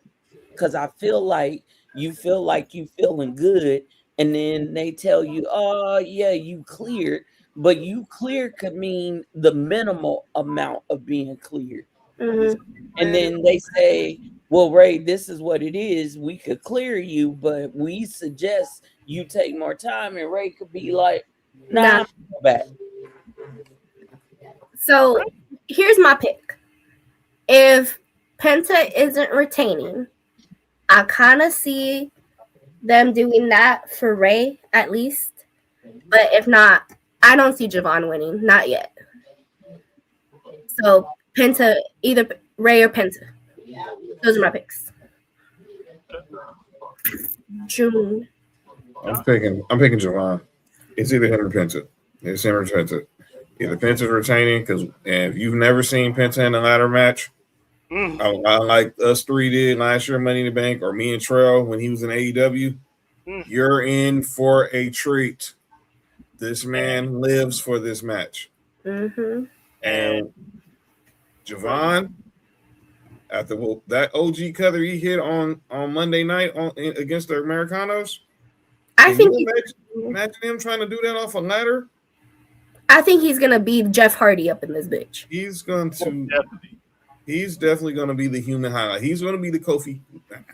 Going back there, he's going to be the Kofi Kingston of this ladder match. He's going to be the human highlight film. Mm-hmm. I think that he might get his moment, and it'll be real dope to see this kid get his moment at Mania. His family going to be there. But I think if I want to pick him, but I'm going to lean Penta retains. Okay. And before, I'm not saying Nessa's saying this, but if anyone's saying that Javon Evans isn't ready, there's been a lot of the NXT rookies lately that have been winning championships in their rookie season. Mm-hmm. It's not that he's not ready. I don't think. I'm talking about other people that might be saying that. I don't want to say that he's not ready because I would not mind him being champion. I just don't think that if they're not gonna have one of the other veterans take it from Penta, I don't think they're gonna have Javon take it from Penta just yet. I think they'll just have Penta retain. Maybe.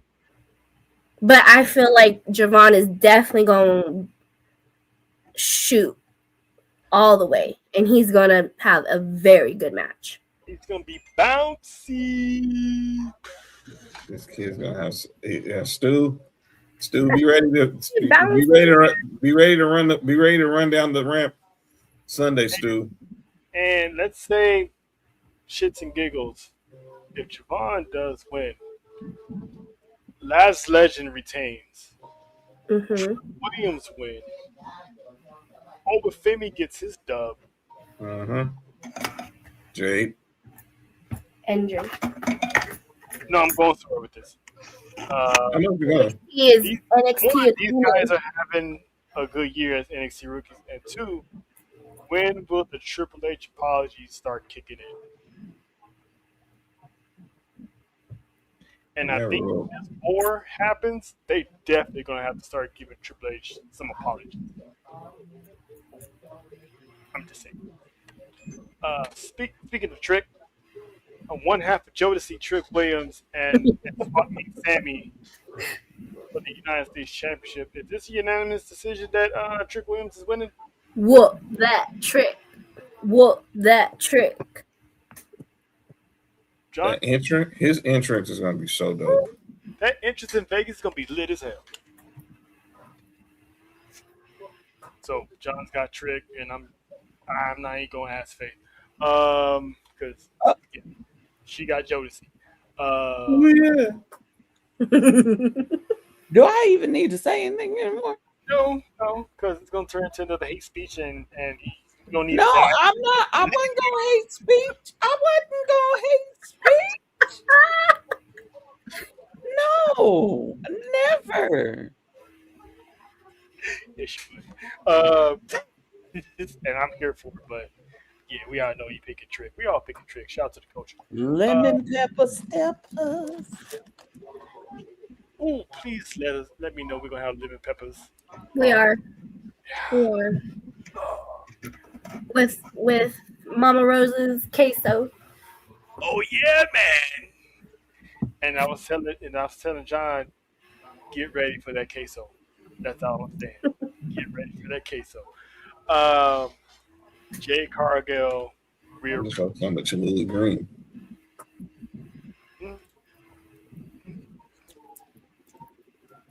Jay Cargill. I'm sorry. Go ahead, Trail. Never mind. You never had no Cholula Green? Yeah. Jay Cargill. Vegas. I'm a mute. Talking about that Cholula Green. Oh, shout out to Booker T. But I'm over here talking about the other Cholula Green. My bad. I'm overstepping some of the boundaries here.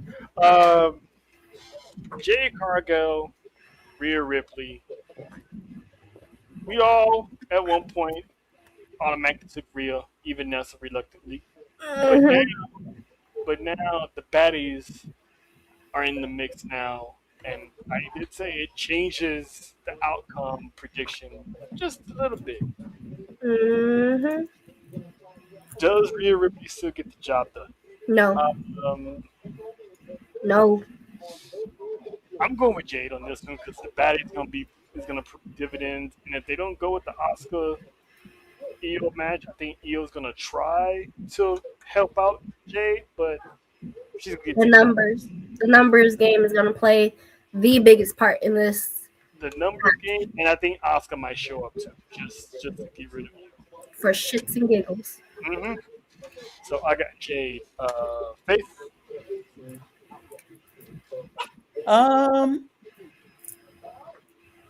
If a certain someone returns, I'm going with Rhea, but right now I'm going with Jade. I know who. This is why we said 50-50. But from the look of it, I believe it when I see it. And happy birthday to that sad person. That guilty party might show up. Yes. Innocent. Guilty. Innocent. Why did you not see this? You're not gonna let me. I'm not gonna let y'all call that woman guilty on her birthday. She's innocent. I'll wait till tomorrow. Her birthday. I'm talking about tomorrow. Faith. We're still on East Coast time. Oh, that helped for guilty. She's guilty. She's innocent. Happy guilty birthday, said person. We hope happy birthday to you, but you guilty, and I can't wait for you to say it so that this man above me can finally just be at peace. My EST. We My hope my, my Montez celebrates your birthday in style in more ways just than gonna play one space. because you deserve it. But ma'am, Stay away from the space table. you guilty. Yeah, you're innocent. You're You guilty innocent. as charged or guilty by association. Guilty. You're innocent. Happy birthday, Bianca Belair, but you're innocent. Happy birthday. You're guilty. Love you. This WrestleMania does not feel the same without you. And this WrestleMania doesn't feel the same without you, but we'll know when the time is coming. You'll be back. Now I definitely want Bianca to come out and say you deserve it so we can all be like, ha! So I could just look to either the right or the left of me and said, I love you, but I told you so. I swear to God, if she admits that she has something to do with it and John still says she's innocent, he's fired for a week. Like she's covering for somebody. That I will sit there and be like, oh, she's taking the bid for. Look taking the bid for somebody. She put Barry Bonds. Trell, this man is sitting there talking about she's still innocent after she freaking says I did it. I'm gonna be like, oh, so you just gonna go to jail for her? That's what we doing? Apparently she is. Apparently she is. But I got Jade because it's gonna be shenanigans, and I'm happy for Michin and B-Fab. They're gonna have a WrestleMania moment. Yes, thank you for this. But this is gonna be shenanigans on top of shenanigans because Jade needs this because she's not beating Rhea Ripley straight up, and we saw. And I find some of them clips from the Joe Budden podcast. It was very candid and. And like I said to Sami Zayn, embrace wearing the black hat. She does. She embraced that black wig. Yes, she doesn't care that she got the life to the fast lane. She said anybody else would have did it in my spot would have did it too. Mm-hmm. So I respect that she knows what's going her way. I hate that she's getting like a lot of negativity from other races. But she's built and she's strong enough to handle it. So, and she embraces it. She's comfortable enough in her old skin to do it. And we all agree that this type of Jay is the Jay that needs to be happening in the first place. Mm-hmm. Yeah, because I wasn't believing babyface Jade at all.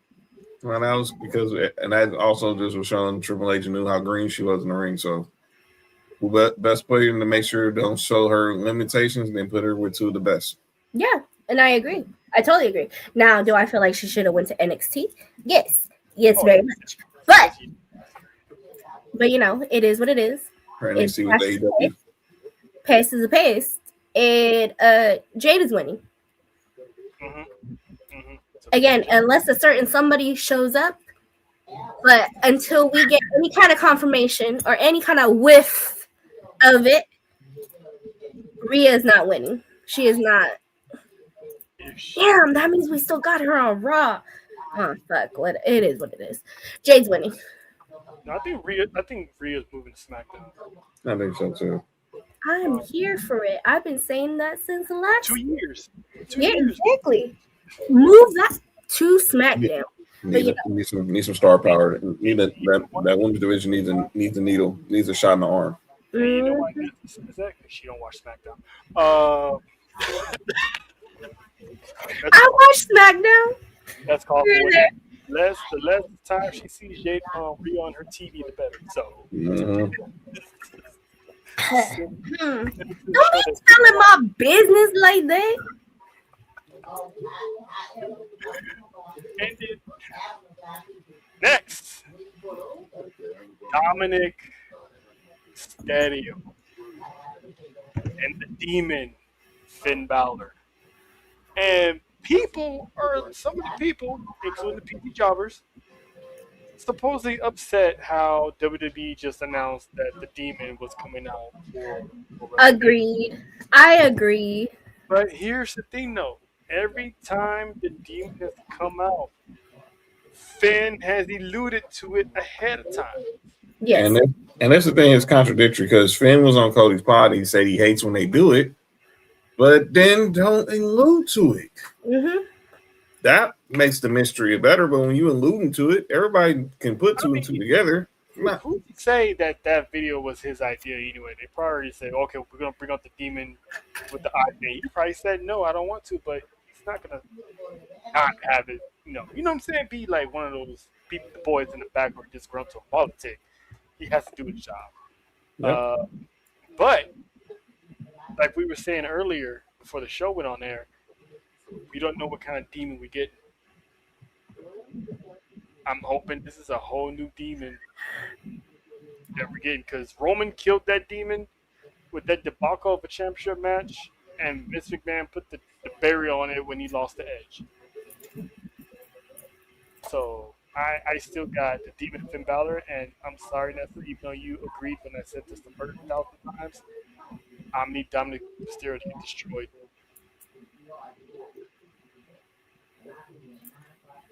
Look,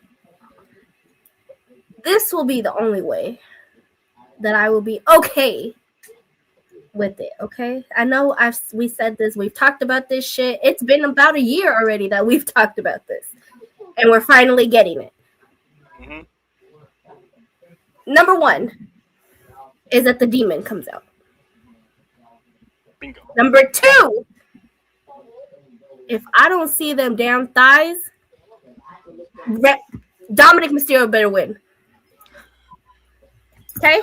If I don't see them damn man panties, Finn Balor, Dominic Mysterio better be beating your ass. Okay? Okay. There's no way Dominic should win this match with the demon involved. There's no way. Lord Farquaad might not even make it to that match based on what happens in that ladder. Oh, no. I don't... Can Dominic get the job? I don't really see anyone really messing with this match, to be honest with you, unless Dominic has something up his sleeve, which he always does. Yeah, Finn Balor. It's the demon, though. Yeah, okay. I need this man to get whooped. You better free the demon, and I better get them man panties. I'm going with Dominic. Oh, I love you, Faith. Oh. Ooh, this may be a good ass reason. Can you tell me why? Because again. Tell me why, Faith. Tell me why. That's a retired gimmick. Number one, I don't think that this is the last match. I don't think so either. Number two, are we forgetting about? Well, JD's gonna be in a match, but don't act like we ain't seen people be in a match that was up first and still show up in other matches. The reason why I say that because we don't know what shape he's gonna be in after that ladder match. That's true. Oh, and I mean, who said Dominic don't get help from somebody else that's not on Raw? Maybe he reaches out to somebody in AAA. We don't know. He ain't got no friends in AAA. If I see his son, baby Vikingo. He ain't no friends. He don't have no friends. Offer him a chance to show up at WrestleMania. He ain't got no one that likes him down there.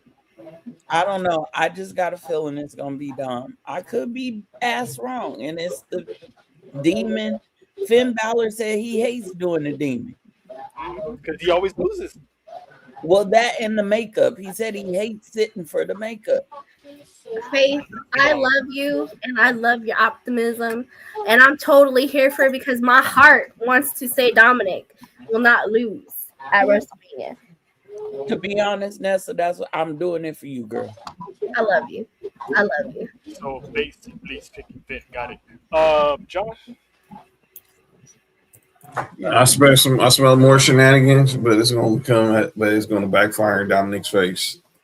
He's gonna feel the wrath of the demon, no matter what type of ring apparel he has on. At least Faith loves me. I expect Finn Balor to get the W, and everyone will be celebrating the rebirth of the demon for one night only. Yeah, no, we won't. They can still run it back, but at that time it's gonna be regular Finn versus Dominic. They run it back. Right. But for WrestleMania, the demon finally needs to get his first win. His second win, actually. Jojo, are you picking Dominic too? That'd be the only way I'll say it. The only time Finn Balor's demon got a victory was when he won the Universal Championship and didn't have to. And then he relinquished it. That was the only victory he's ever gotten. Ever since then, he did nothing but L's. I really just feel like I really just wanted it to be more, and I wanted Finn to win a title, which is why I wanted this match, which is why I wanted this.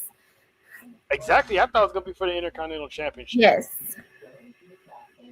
What if They can last spend- minute they had the AAA Mega Championship to be defended at Mania?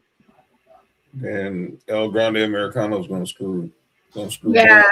he'll screw Dom for it. He wants to make sure that he gets his shot before Man, you that Dom. Balor's going to go to AAA with the Mega Championship. That would be dope. I mean, they doing it with the Intercontinental. Mm-hmm. But who's the champion? Penta. There you go. Dom's the champion of the AAA. And Dom's Mexican too. Jojo said Dom. I love you, Jojo.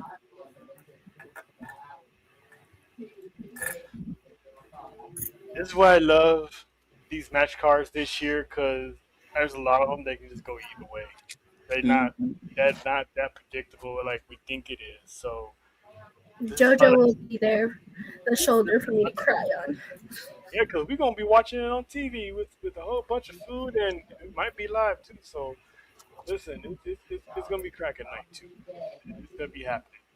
Now, the ending on night 2 is what's gonna be talked about the most. CM Punk, Roman Reigns, World Heavyweight Championship. Zebros.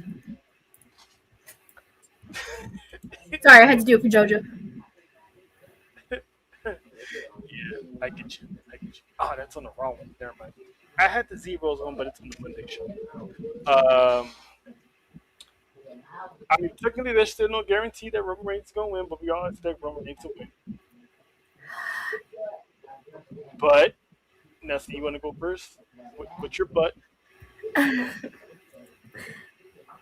I love all of you.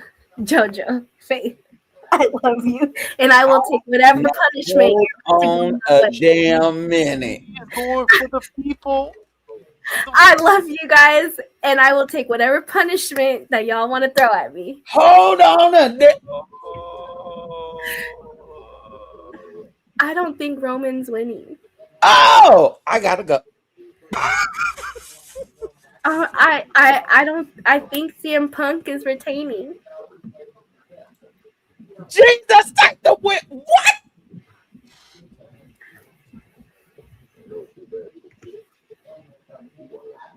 Oh, don't hide now. I gotta hide.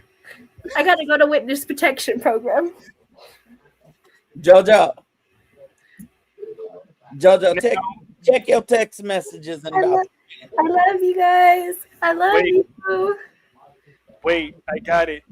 This is on behalf of JoJo.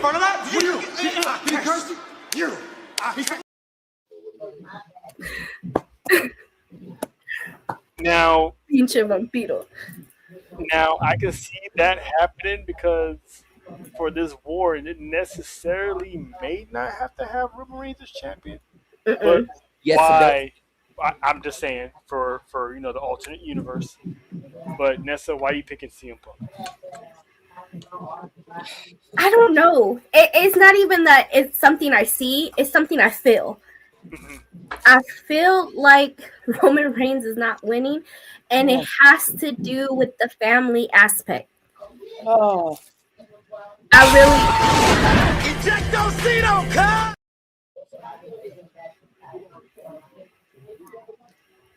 Continue. Sorry. I could be so wrong, but it's just something that I feel. I don't think Roman's taking the W. I don't. I never thought I would do this. for this one, but Boy, if you don't get the fuck out my face. Damn. I got hit with everything today. Yeah. I don't know what it is. I just I mean, you got to think of it's one of those that you at the same time once you put it in your head that might happen, it's a good chance that they might swerve us all. yeah, and I don't again, it's like what we said, unpredictability. It is the easiest thing for us to think right now is that Roman Reigns is taking this shit because it's Roman Reigns. Oh God. I love you, Faith. I do. I don't know what it is. It's just I have this gut feeling that, and I don't think it's because I think Roman is gonna beat the shit out of Punk. I really do, but I don't know what. I just feel like he's going to somehow get an upper hand. And will the real Nessa please stand up? Were you doppelganged? Did this start with Dance Collective? Oh, Jesus. Faith, would you like to counter respond to this? Am I in the dead twilight zone? Did I wake up in I'm not gonna lie, I was dragging. I was like not wanting you to get to this part. You did not just choose Pepsi Phillip to win this shit. I did. My heart. Okay. I made John leave twice today. This time not for a good reason. Nessa, I get why you would say that. And the fact that you said he gonna win because you got a feeling of the family, we gonna talk later. Okay. My heart. But I'm sorry. The night has to end with that old ass crotchety man and his 17,000 tattoos being buried. It ends with him on his body. Now, I will say this. Take a break from my heartbreak. I didn't say this match wasn't going to be jaw-shattering. I'm going to leave it there.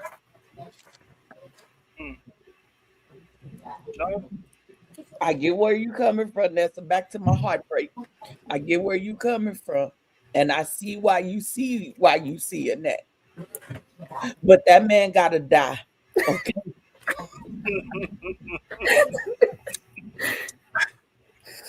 It did hurt me a little bit. It did. That's why I was like, I'm about to get babe. What? Put the Pepsi down, man. Put the Pepsi. He's going for Phil too. What is this betrayal? Let me explain what's going on with my pick. This has been I've loved all the hype between these two. I can't wait to see what happens on Monday. I expect shenanigans. The Usos are going to rest up. They're going to get healed from Saturday. And they're going to be ready if Roman needs them. Punk, he don't usually bring insurance, but I guarantee he'll be ready. He's going to lay it all out there. Second straight year being in the main event of Wrestlemania. But that being said, I got Roman Reigns winning. Oh, I was about to say, I was about to say, you really on my team this time? I got Roman winning. I will say this though. That pops. Was that pops? Oops. I would say this. What if the Usos don't get involved? Because the same thing I've always said about Dominic Mysterio, I gotta keep that same energy with the Tribal Chief. Mm-hmm. When does the Tribal Chief legit want something by himself? He has to. I'll say this: when he beat Brock at 38,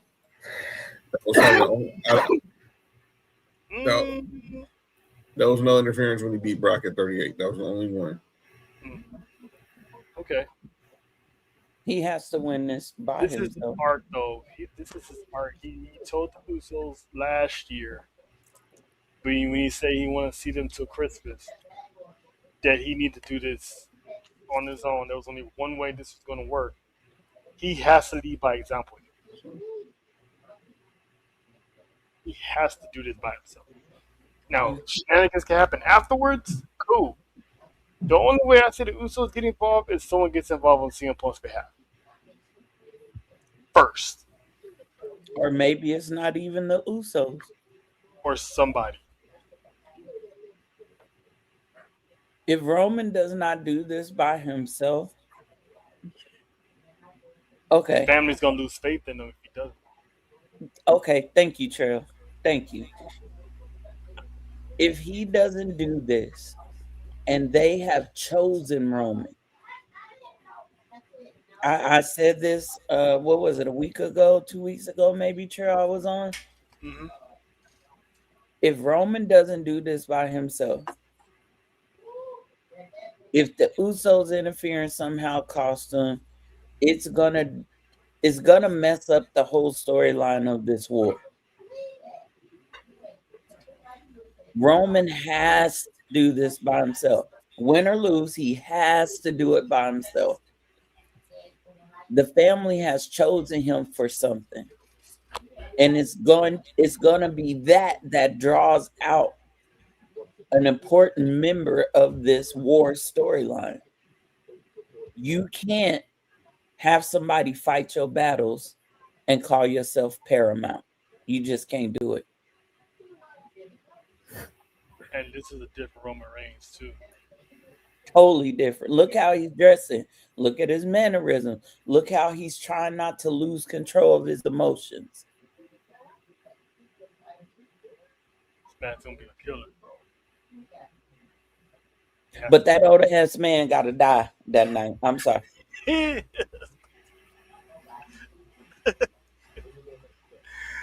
Oh man. Again, I state, I will take any and all punishments from Faith and JoJo, but I don't know what it is. I have this gut pit in my stomach. The moment I cannot say that Roman is retaining. I can't. The moment you said Phil, Faith and JoJo are like, so we might as well just get into it. They were like, This is what we doing. We doing this? What we doing? I made this song. You like it or what? How about new? How about no? So I was the segue. Yeah, shout out to you. Let's go there. I tonight I don't have. This is what we're doing. So I'm gonna leave this to John because I kind of mentioned it on Monday. So John, if you want to just go ahead and capitalize and finish off that segue there. Yes, sir. So Friday, it came out that Jay Cargill was a guest on the Joe Budden podcast. It was not a clips that circulated from that interview, but there was one in particular that made me question Joe Budden. So Joe Budden, as he's sitting there with Jay Cargill, and he wants to tell us that he's how deep his wrestling bag is, and music-wise, as far as knowing themes. Plays the one theme you probably shouldn't play around a black person right now, especially a black person in wrestling. Dumbass. Anybody know what he played? Well, I know Troll knows what he played. Clearly, Fake knows what he played. So, baby, you don't know what he played? Dun, dun, dun. I can't even remember the beat to this stupid song, but I know it. I am a real American. I didn't want to say the words. I was trying to just hit the beat. I wasn't doing the words either. John hit the words. I was just trying to do the beat. That's what I'm saying. I didn't want to hit the Played words. Hulk Hogan's theme song in front of Jay Cargill. And Jay Cargill was like, "Don't play that. Play some Booker T." You know, even his Joe's co-host was like, "You know Harlem Heat or anything?" Like, dude, like what are we doing here, Joe? Oh, sell out ass. Joe, come on, man. Corporate What are we doing, dude? Let your people vouch for you for your lyrics as a part of Slaughterhouse, and yeah, nah, that I might do. If you show up to Mania, just be prepared to be booed. If you show up to Vegas, prepare to be booed. That's the worst impression. Here's my take on this, because even when he passed away and people were being monumentally disrespectful, I understood it, right? I get it. Yeah. But for the fans, you also can't, like, you can't sit there and tell somebody that you can't be a fan of somebody, right? Right. So he is part of WWE history. And John has said it multiple times. I want to wear this shirt, but I just can't. Because it's part of history, but you also feel some kind of way about it. I want to wear a Rock Hogan shirt from 18. I can't. Hogan and Andre are going in as the immortal moment. That moment extended pop culture. Mm-hmm. I can't. Who else is going into Hall of Fame this year? AJ Styles, Stephanie McMahon. No. Connected to. Oh, Dennis Rodman. Exactly. I want to wear like some NWO. Like I could find. Now, luckily, I could find some Dennis Rodman NWO stuff from like Bash at the Beach. But a lot of stuff with him and Hogan were like some of the best stuff that they sold. I'm like, their main shirt that they're selling right now is him and Hogan. Yes, I can't. But I might try to find, especially if it's the one with Bash at the Beach at it, because that's where Rodman and Hogan teamed up multiple times. Mm-hmm. I just cannot wear stuff with that man's image or likeness on it. I can't. I feel dirty doing it because I grew up a Hulkamaniac, and it hurts, but I can't do it. This is where I'm trying to get at. Again, I say we can't tell people who to like, who you can't like, but it goes the same way.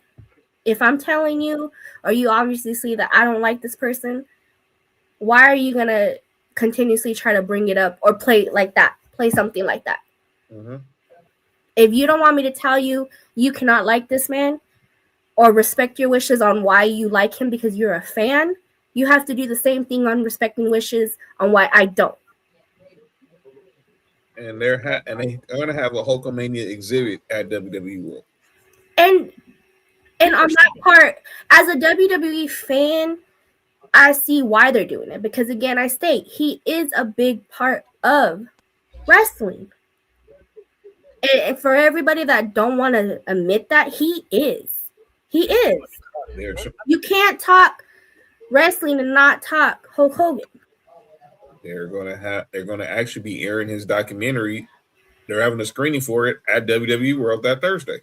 Mm-hmm. I said it on Monday. I'm not going to rush to go see it like I'm going to rush to see Shawn Michaels' documentary, but I will get to it.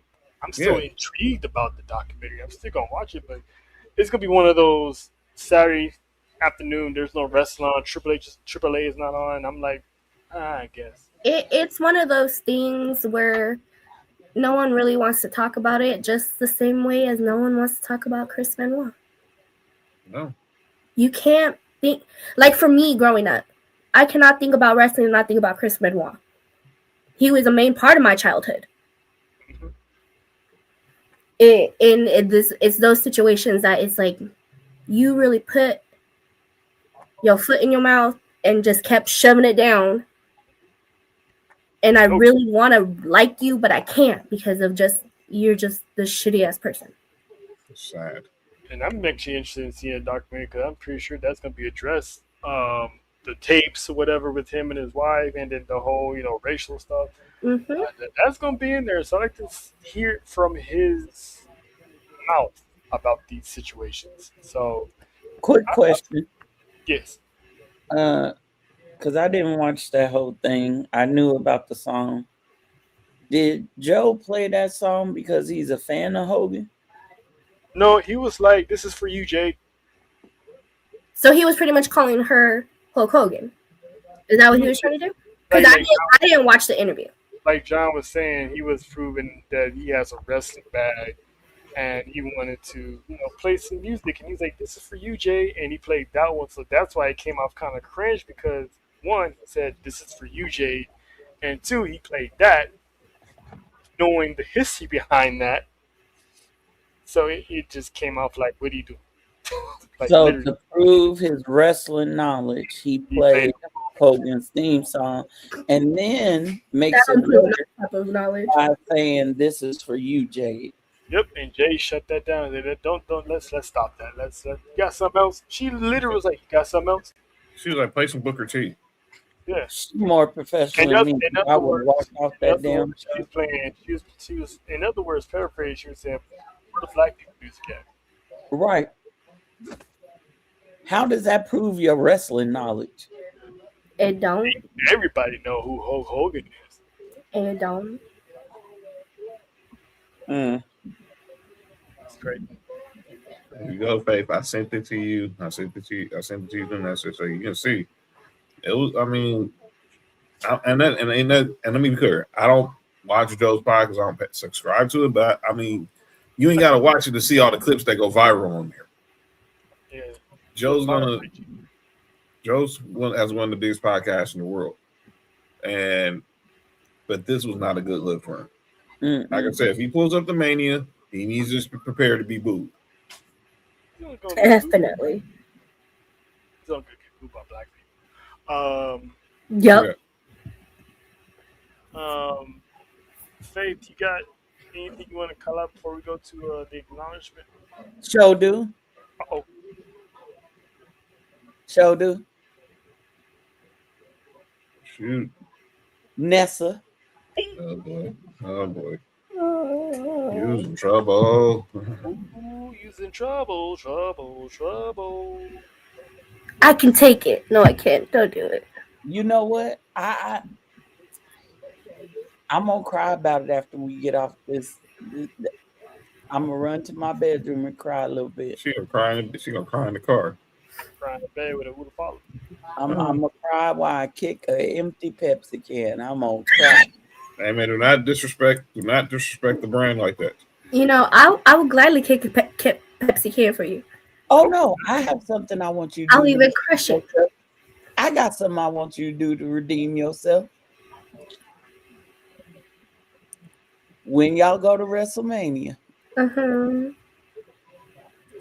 there's a certain shirt I need you to wear.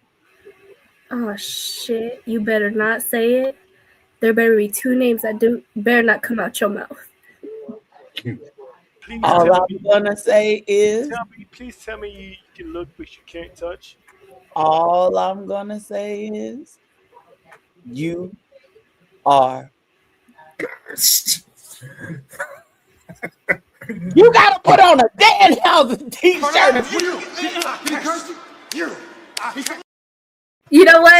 You know what? Just for you, Faith, I will buy a Danhausen shirt and I will wear it for you. I will even take pictures in it. Faith, I'm not gonna lie to you. You can't let her off easy because she low key likes Danhausen. Shut the fuck up, Trill. No, F that. You did that to me. Nah, F that. No. Does she? Yeah, she no, remember she said earlier, like, as long as he curses Becky Lynch, the Bella Twins. Oh no, I didn't say Becky Lynch. I just said the Bella Twins. As long as he does 2 years curses, we straight. But we still got problems because Dominic is technically still cursed. Remember she said he's funny as hell. She still got problems with Rhea. Yep. Somebody about to be singing. This is not brutality. And JoJo's gonna be in the building too. Oh, there it is. Wait a minute, don't you got a meet and greet? We got a few. Oh fuck my life. Thursday they're meeting Damian Priest. Thursday they're meeting Damian Priest. We're reassuring Damian Priest. Friday. JoJo John, shut up, John. Shut up. John. Ooh, wait a minute, and we there's a Raquel meet and greet too. So just to rub it in, you can wear a Rhea shirt. Friday, I'm going to see Joe Hendry, but me and Nessa are going to go see Trish Stratus. I have a specific shirt for that meet and greet. Rhea. Ripley merch. I'll wear that bitch on Thursday. Look, JoJo gonna help you out. Faith, you should say Nikki Bella, but it's okay. I'll Now hold on. I wouldn't take it that far. That's cross the line. I'm gonna fuck you up, Trell. As much as I hate Philip, I wouldn't do that to her. Trell wants to get strangled with a pillow in the middle of the night. All I'm gonna say, Nessa, don't fuck up, because that's gonna be your punishment. You already fucked up today. I got proof of that. If anything, I should put your ass back on Rose Court and have you do another. I'm not wearing another shirt. So anyway, you better stop calling me JoJo. Oh, yeah, she sold out too, Jody. Saruka is sold out. She sold out. Are they sold out? Yeah, Kendall Gray. Yes, Kendall Gray's gonna be there Friday. That has nothing to do with me. I was about to tell John. I work, stick his foot out. That's a punishment that would fit. And a Nikki Bella shirt would be the ultimate punishment. If I gotta wear a dark shirt, especially a Nikki Betts, you gonna wear a Nikki Bella shirt. No, she said Rhea Ripley. Oh, my skin is burning already. It shouldn't, because you low key tolerate Rhea Ripley. So that's not I tolerate. So that doesn't mean I'm gonna be wearing purple and shit for her. Even Kathy Kelly and Jackie Redmond have meet and greets. I would like to meet Jackie. I love me some Jackie. I like to meet some Kelly too. God bless Canada. Hey, you know what? If you meet Kathy Kelly, wear a Rhea shirt. Oh, I just said I was doing it on Thursday when I meet Damian Priest. But for Kathy, oh, my eye hurts. That does some salt in the wound right now. That now. picture will never see the light of day. I need you to fist bump Damian and go Terror Twins. Oh, hell no. While the other Terror Twins would be right behind her. I can't even stand that man. Oh. Okay. And I hope Dominic watches you do this. Oh. JoJo, I just want to let you know that dungeon photo has gone viral now. Now the streets are talking. Midas, what have you done, sir? He knew what he was doing. Yeah, the streets are talking. Because what Natty did was Natty posted the picture, but she had said person's face covered with emoji. But Jay's arm is around said person. And this isn't the first time either, because Natty had also posted another photo a while back with someone female's face was covered, and I think Myers had posted a photo with the person not covered. Yep. That was the week Liv Morgan. Liv Morgan was there. Listen, me and JoJo talked about this. Midas is in his bag for something, and I think it's already starting to show. Oh boy. That man is doing this. But yes, I will take my punishment with my eye twitching. And Trell, if y'all don't hear from Trell, it's because I'm not even going to say what I did. Just know I did it, and I will gladly smile in my mugshot. I'm going to tell you won't. You know why? Because you're going to be in that room most of the trip anyway. You can look, but you can't touch the hat housing. You're going to be in that room most of the time and probably won't be coming out. So and when I put that man to sleep and your ass is asleep, I'm smothering you with the pillow, okay? You know I can get you walking, right? How am I just... Listen, Nessa, by the time you reach me, it'll be 6 a.m. and I'll be awake. Am I tripping? Nope. No. She said, is Midas in this picture throwing up the Chaos Collective sign? Because that's what it looked like to me. Yeah. Yes. Midas is Team Chaos Collective. Yes, he is. Shout out and by the way, y'all, Jay meant to do that. He meant to do that. Of course he did. Of course he did. Let's go back to this. All right. So now let's get to weed knowledge. Man. Yeah, I want to personally acknowledge a few people. These guys are We don't know them personally, but they are brothers in the podcasting world. They are fellow Texans of me, JoJo, and Nessa. I want to shout out Dub and Ross Mm. from In the Clutch because Raw was in their city, and I've seen these guys from the beginning almost to where they are. They hustled, they grind, they work their way to where they are now. Uh, it gives podcasting like us confirming that they can make it. We for sure gonna make it ourselves because they work their way up in the podcast world. They're good friends with Mark Henry. They're good friends with Booker T.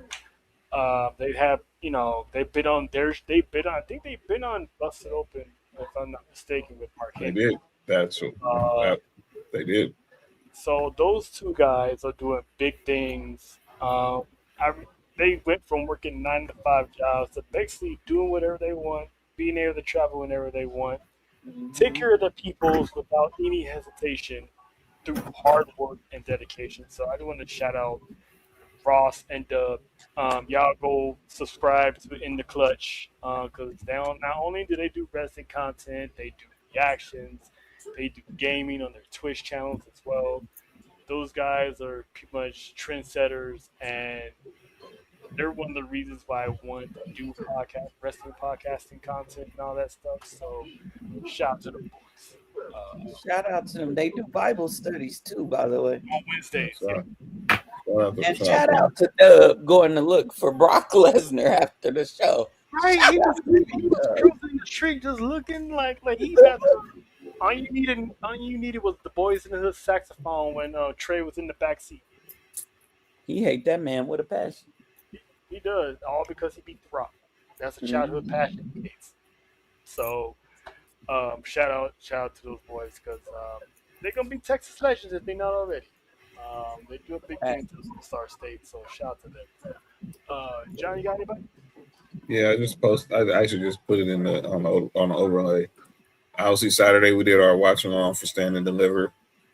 So I gotta acknowledge the two new champions to hopefully lead the next season into NXT. Lola Vice, your new NXT Women's Champion. Tony D'Angelo, your new Lola Dose Traps, and Tony D'Angelo, your new NXT champion, first ever NXT Grand Slam champion. Mm-hmm. Lola Vice, the first Cuban-born American to win a title in all of WWE history. And now they get their first title defenses this coming Tuesday at NXT Revenge, which is the way they're replacing them traveling to Mania during Mania week. They're gonna do a 2-week special. Mm-hmm. Obviously, Tony D is going to face Ethan Page, and Lola Vice will grant JC Jane her rematch. Oh, okay. So they're getting their rematch. Cool. She'll get her rematch. And by the way, they did also announce that Callie Armstrong is going to make her debut week 2, and we will get Sol Ruka and Zarya last woman standing in 2 weeks. And shout out to Tony D'Angelo because originally Gargano was NXT Grand Slam, and Tony D beat him out because of the Heritage Cup. That's right. And then I didn't notice that Tony D was actually supposed to be tag team partners with Braun Breaker when they first came up in NXT. And they're good old fishing buddies to this day. What? That's what you ain't I want to shout out La Primerita. I really do hope that Stephanie finds her. Her mom definitely posted on TikTok a video saying that she heard Stephanie was looking for her. And then I saw the post on Twitter. So I'm like, all right, it's definitely making its rounds. So I'm hoping for her that they get to see each other and meet each other. But that was the cutest little cosplay ever. Cutest little demon I've ever seen. Like little people. Yeah, so they found her. And it was very age appropriate. So shout out to mom. You didn't have to over sexualize that little girl to dress her up as Stephanie. She was very age appropriate and still very cute. Take notes to all you young parents out there. Please. You can cosplay as these wrestlers and not be over sexualized with the children. See? You know what? Yeah, I'll send out an acknowledgement. I'm actually going to acknowledge Little Oos. Shout out to Little Oos. She turned 16, but I'm shouting her out for a whole different reason. That little girl has been through a lot. She's seen a lot. She's suffered through a lot in her short years. And things ain't perfect, but she's perfect for me. And so to do a podcast with her on my, as Trail calls it, my retirement tour, and for her to love the people I love and love the sport that I love means a lot. So shout out to Little Oos. Love you, baby girl. That watch along was hilarious as hell. Watch those two go at it. No, all after though. I bet after was crazy. There was hands and words said. Okay. It was funny watching them mute the mic. You can still see them just going at it. We like that every day. Mm-hmm. Listen, this was a good show. We knew it was gonna be a big show because we had a lot to cover, especially the Mania matches. So, shout out once again to Faith putting up on her final acknowledgement tour. Appreciate you. Special announcement though before we go: the Raw after WrestleMania is always gonna be epic, hella epic. But for us, it's gonna get big. Because we're not going to be streaming on our channel the Raw after Mania. We probably will be, but we're not going to be here. We're going to be going to the land of the YouTubicals on the monumentous collab with Devin, the Tribal Chief, on the Raw after Mania. What? So the chaos with us, Tribal Chief, and the Raw after Mania is going to be big. This collab has been in the works for at least a good year and some change. And I hit him up. I was like, it's going to make us happy. Let's do Raw after Mania. So I'm going to be half dead because I'm probably going to get 1 to 2 hours. But that's okay. Because I got that Tuesday off. So would be much needed. But yeah, it's gonna be a party that Monday night because all hell's gonna break loose. We all know how the Raw after WrestleMania goes. So this is gonna be a treat for everybody. It's gonna be a treat for us. So we've been waiting for this moment to happen. So check us out. That Monday, 420 is about to go up in smoke. So on behalf Congrats to y'all, man. Appreciate it. Y'all out here making big moves. Moving on up to the east side, in his case, the Midwest. But on behalf of JoJo, that's Nessa, that's John, I'm Trill, featuring Faith. Again, Tribal Warzone, the last Warzone before WrestleMania. There is not going to be a weekday show because we're going to be touching down in Sin City, doing what we do best, causing a little chaos. So we'll see you today, and after that, we'll see you in Sin City. Happy Mania, people. It's the legend.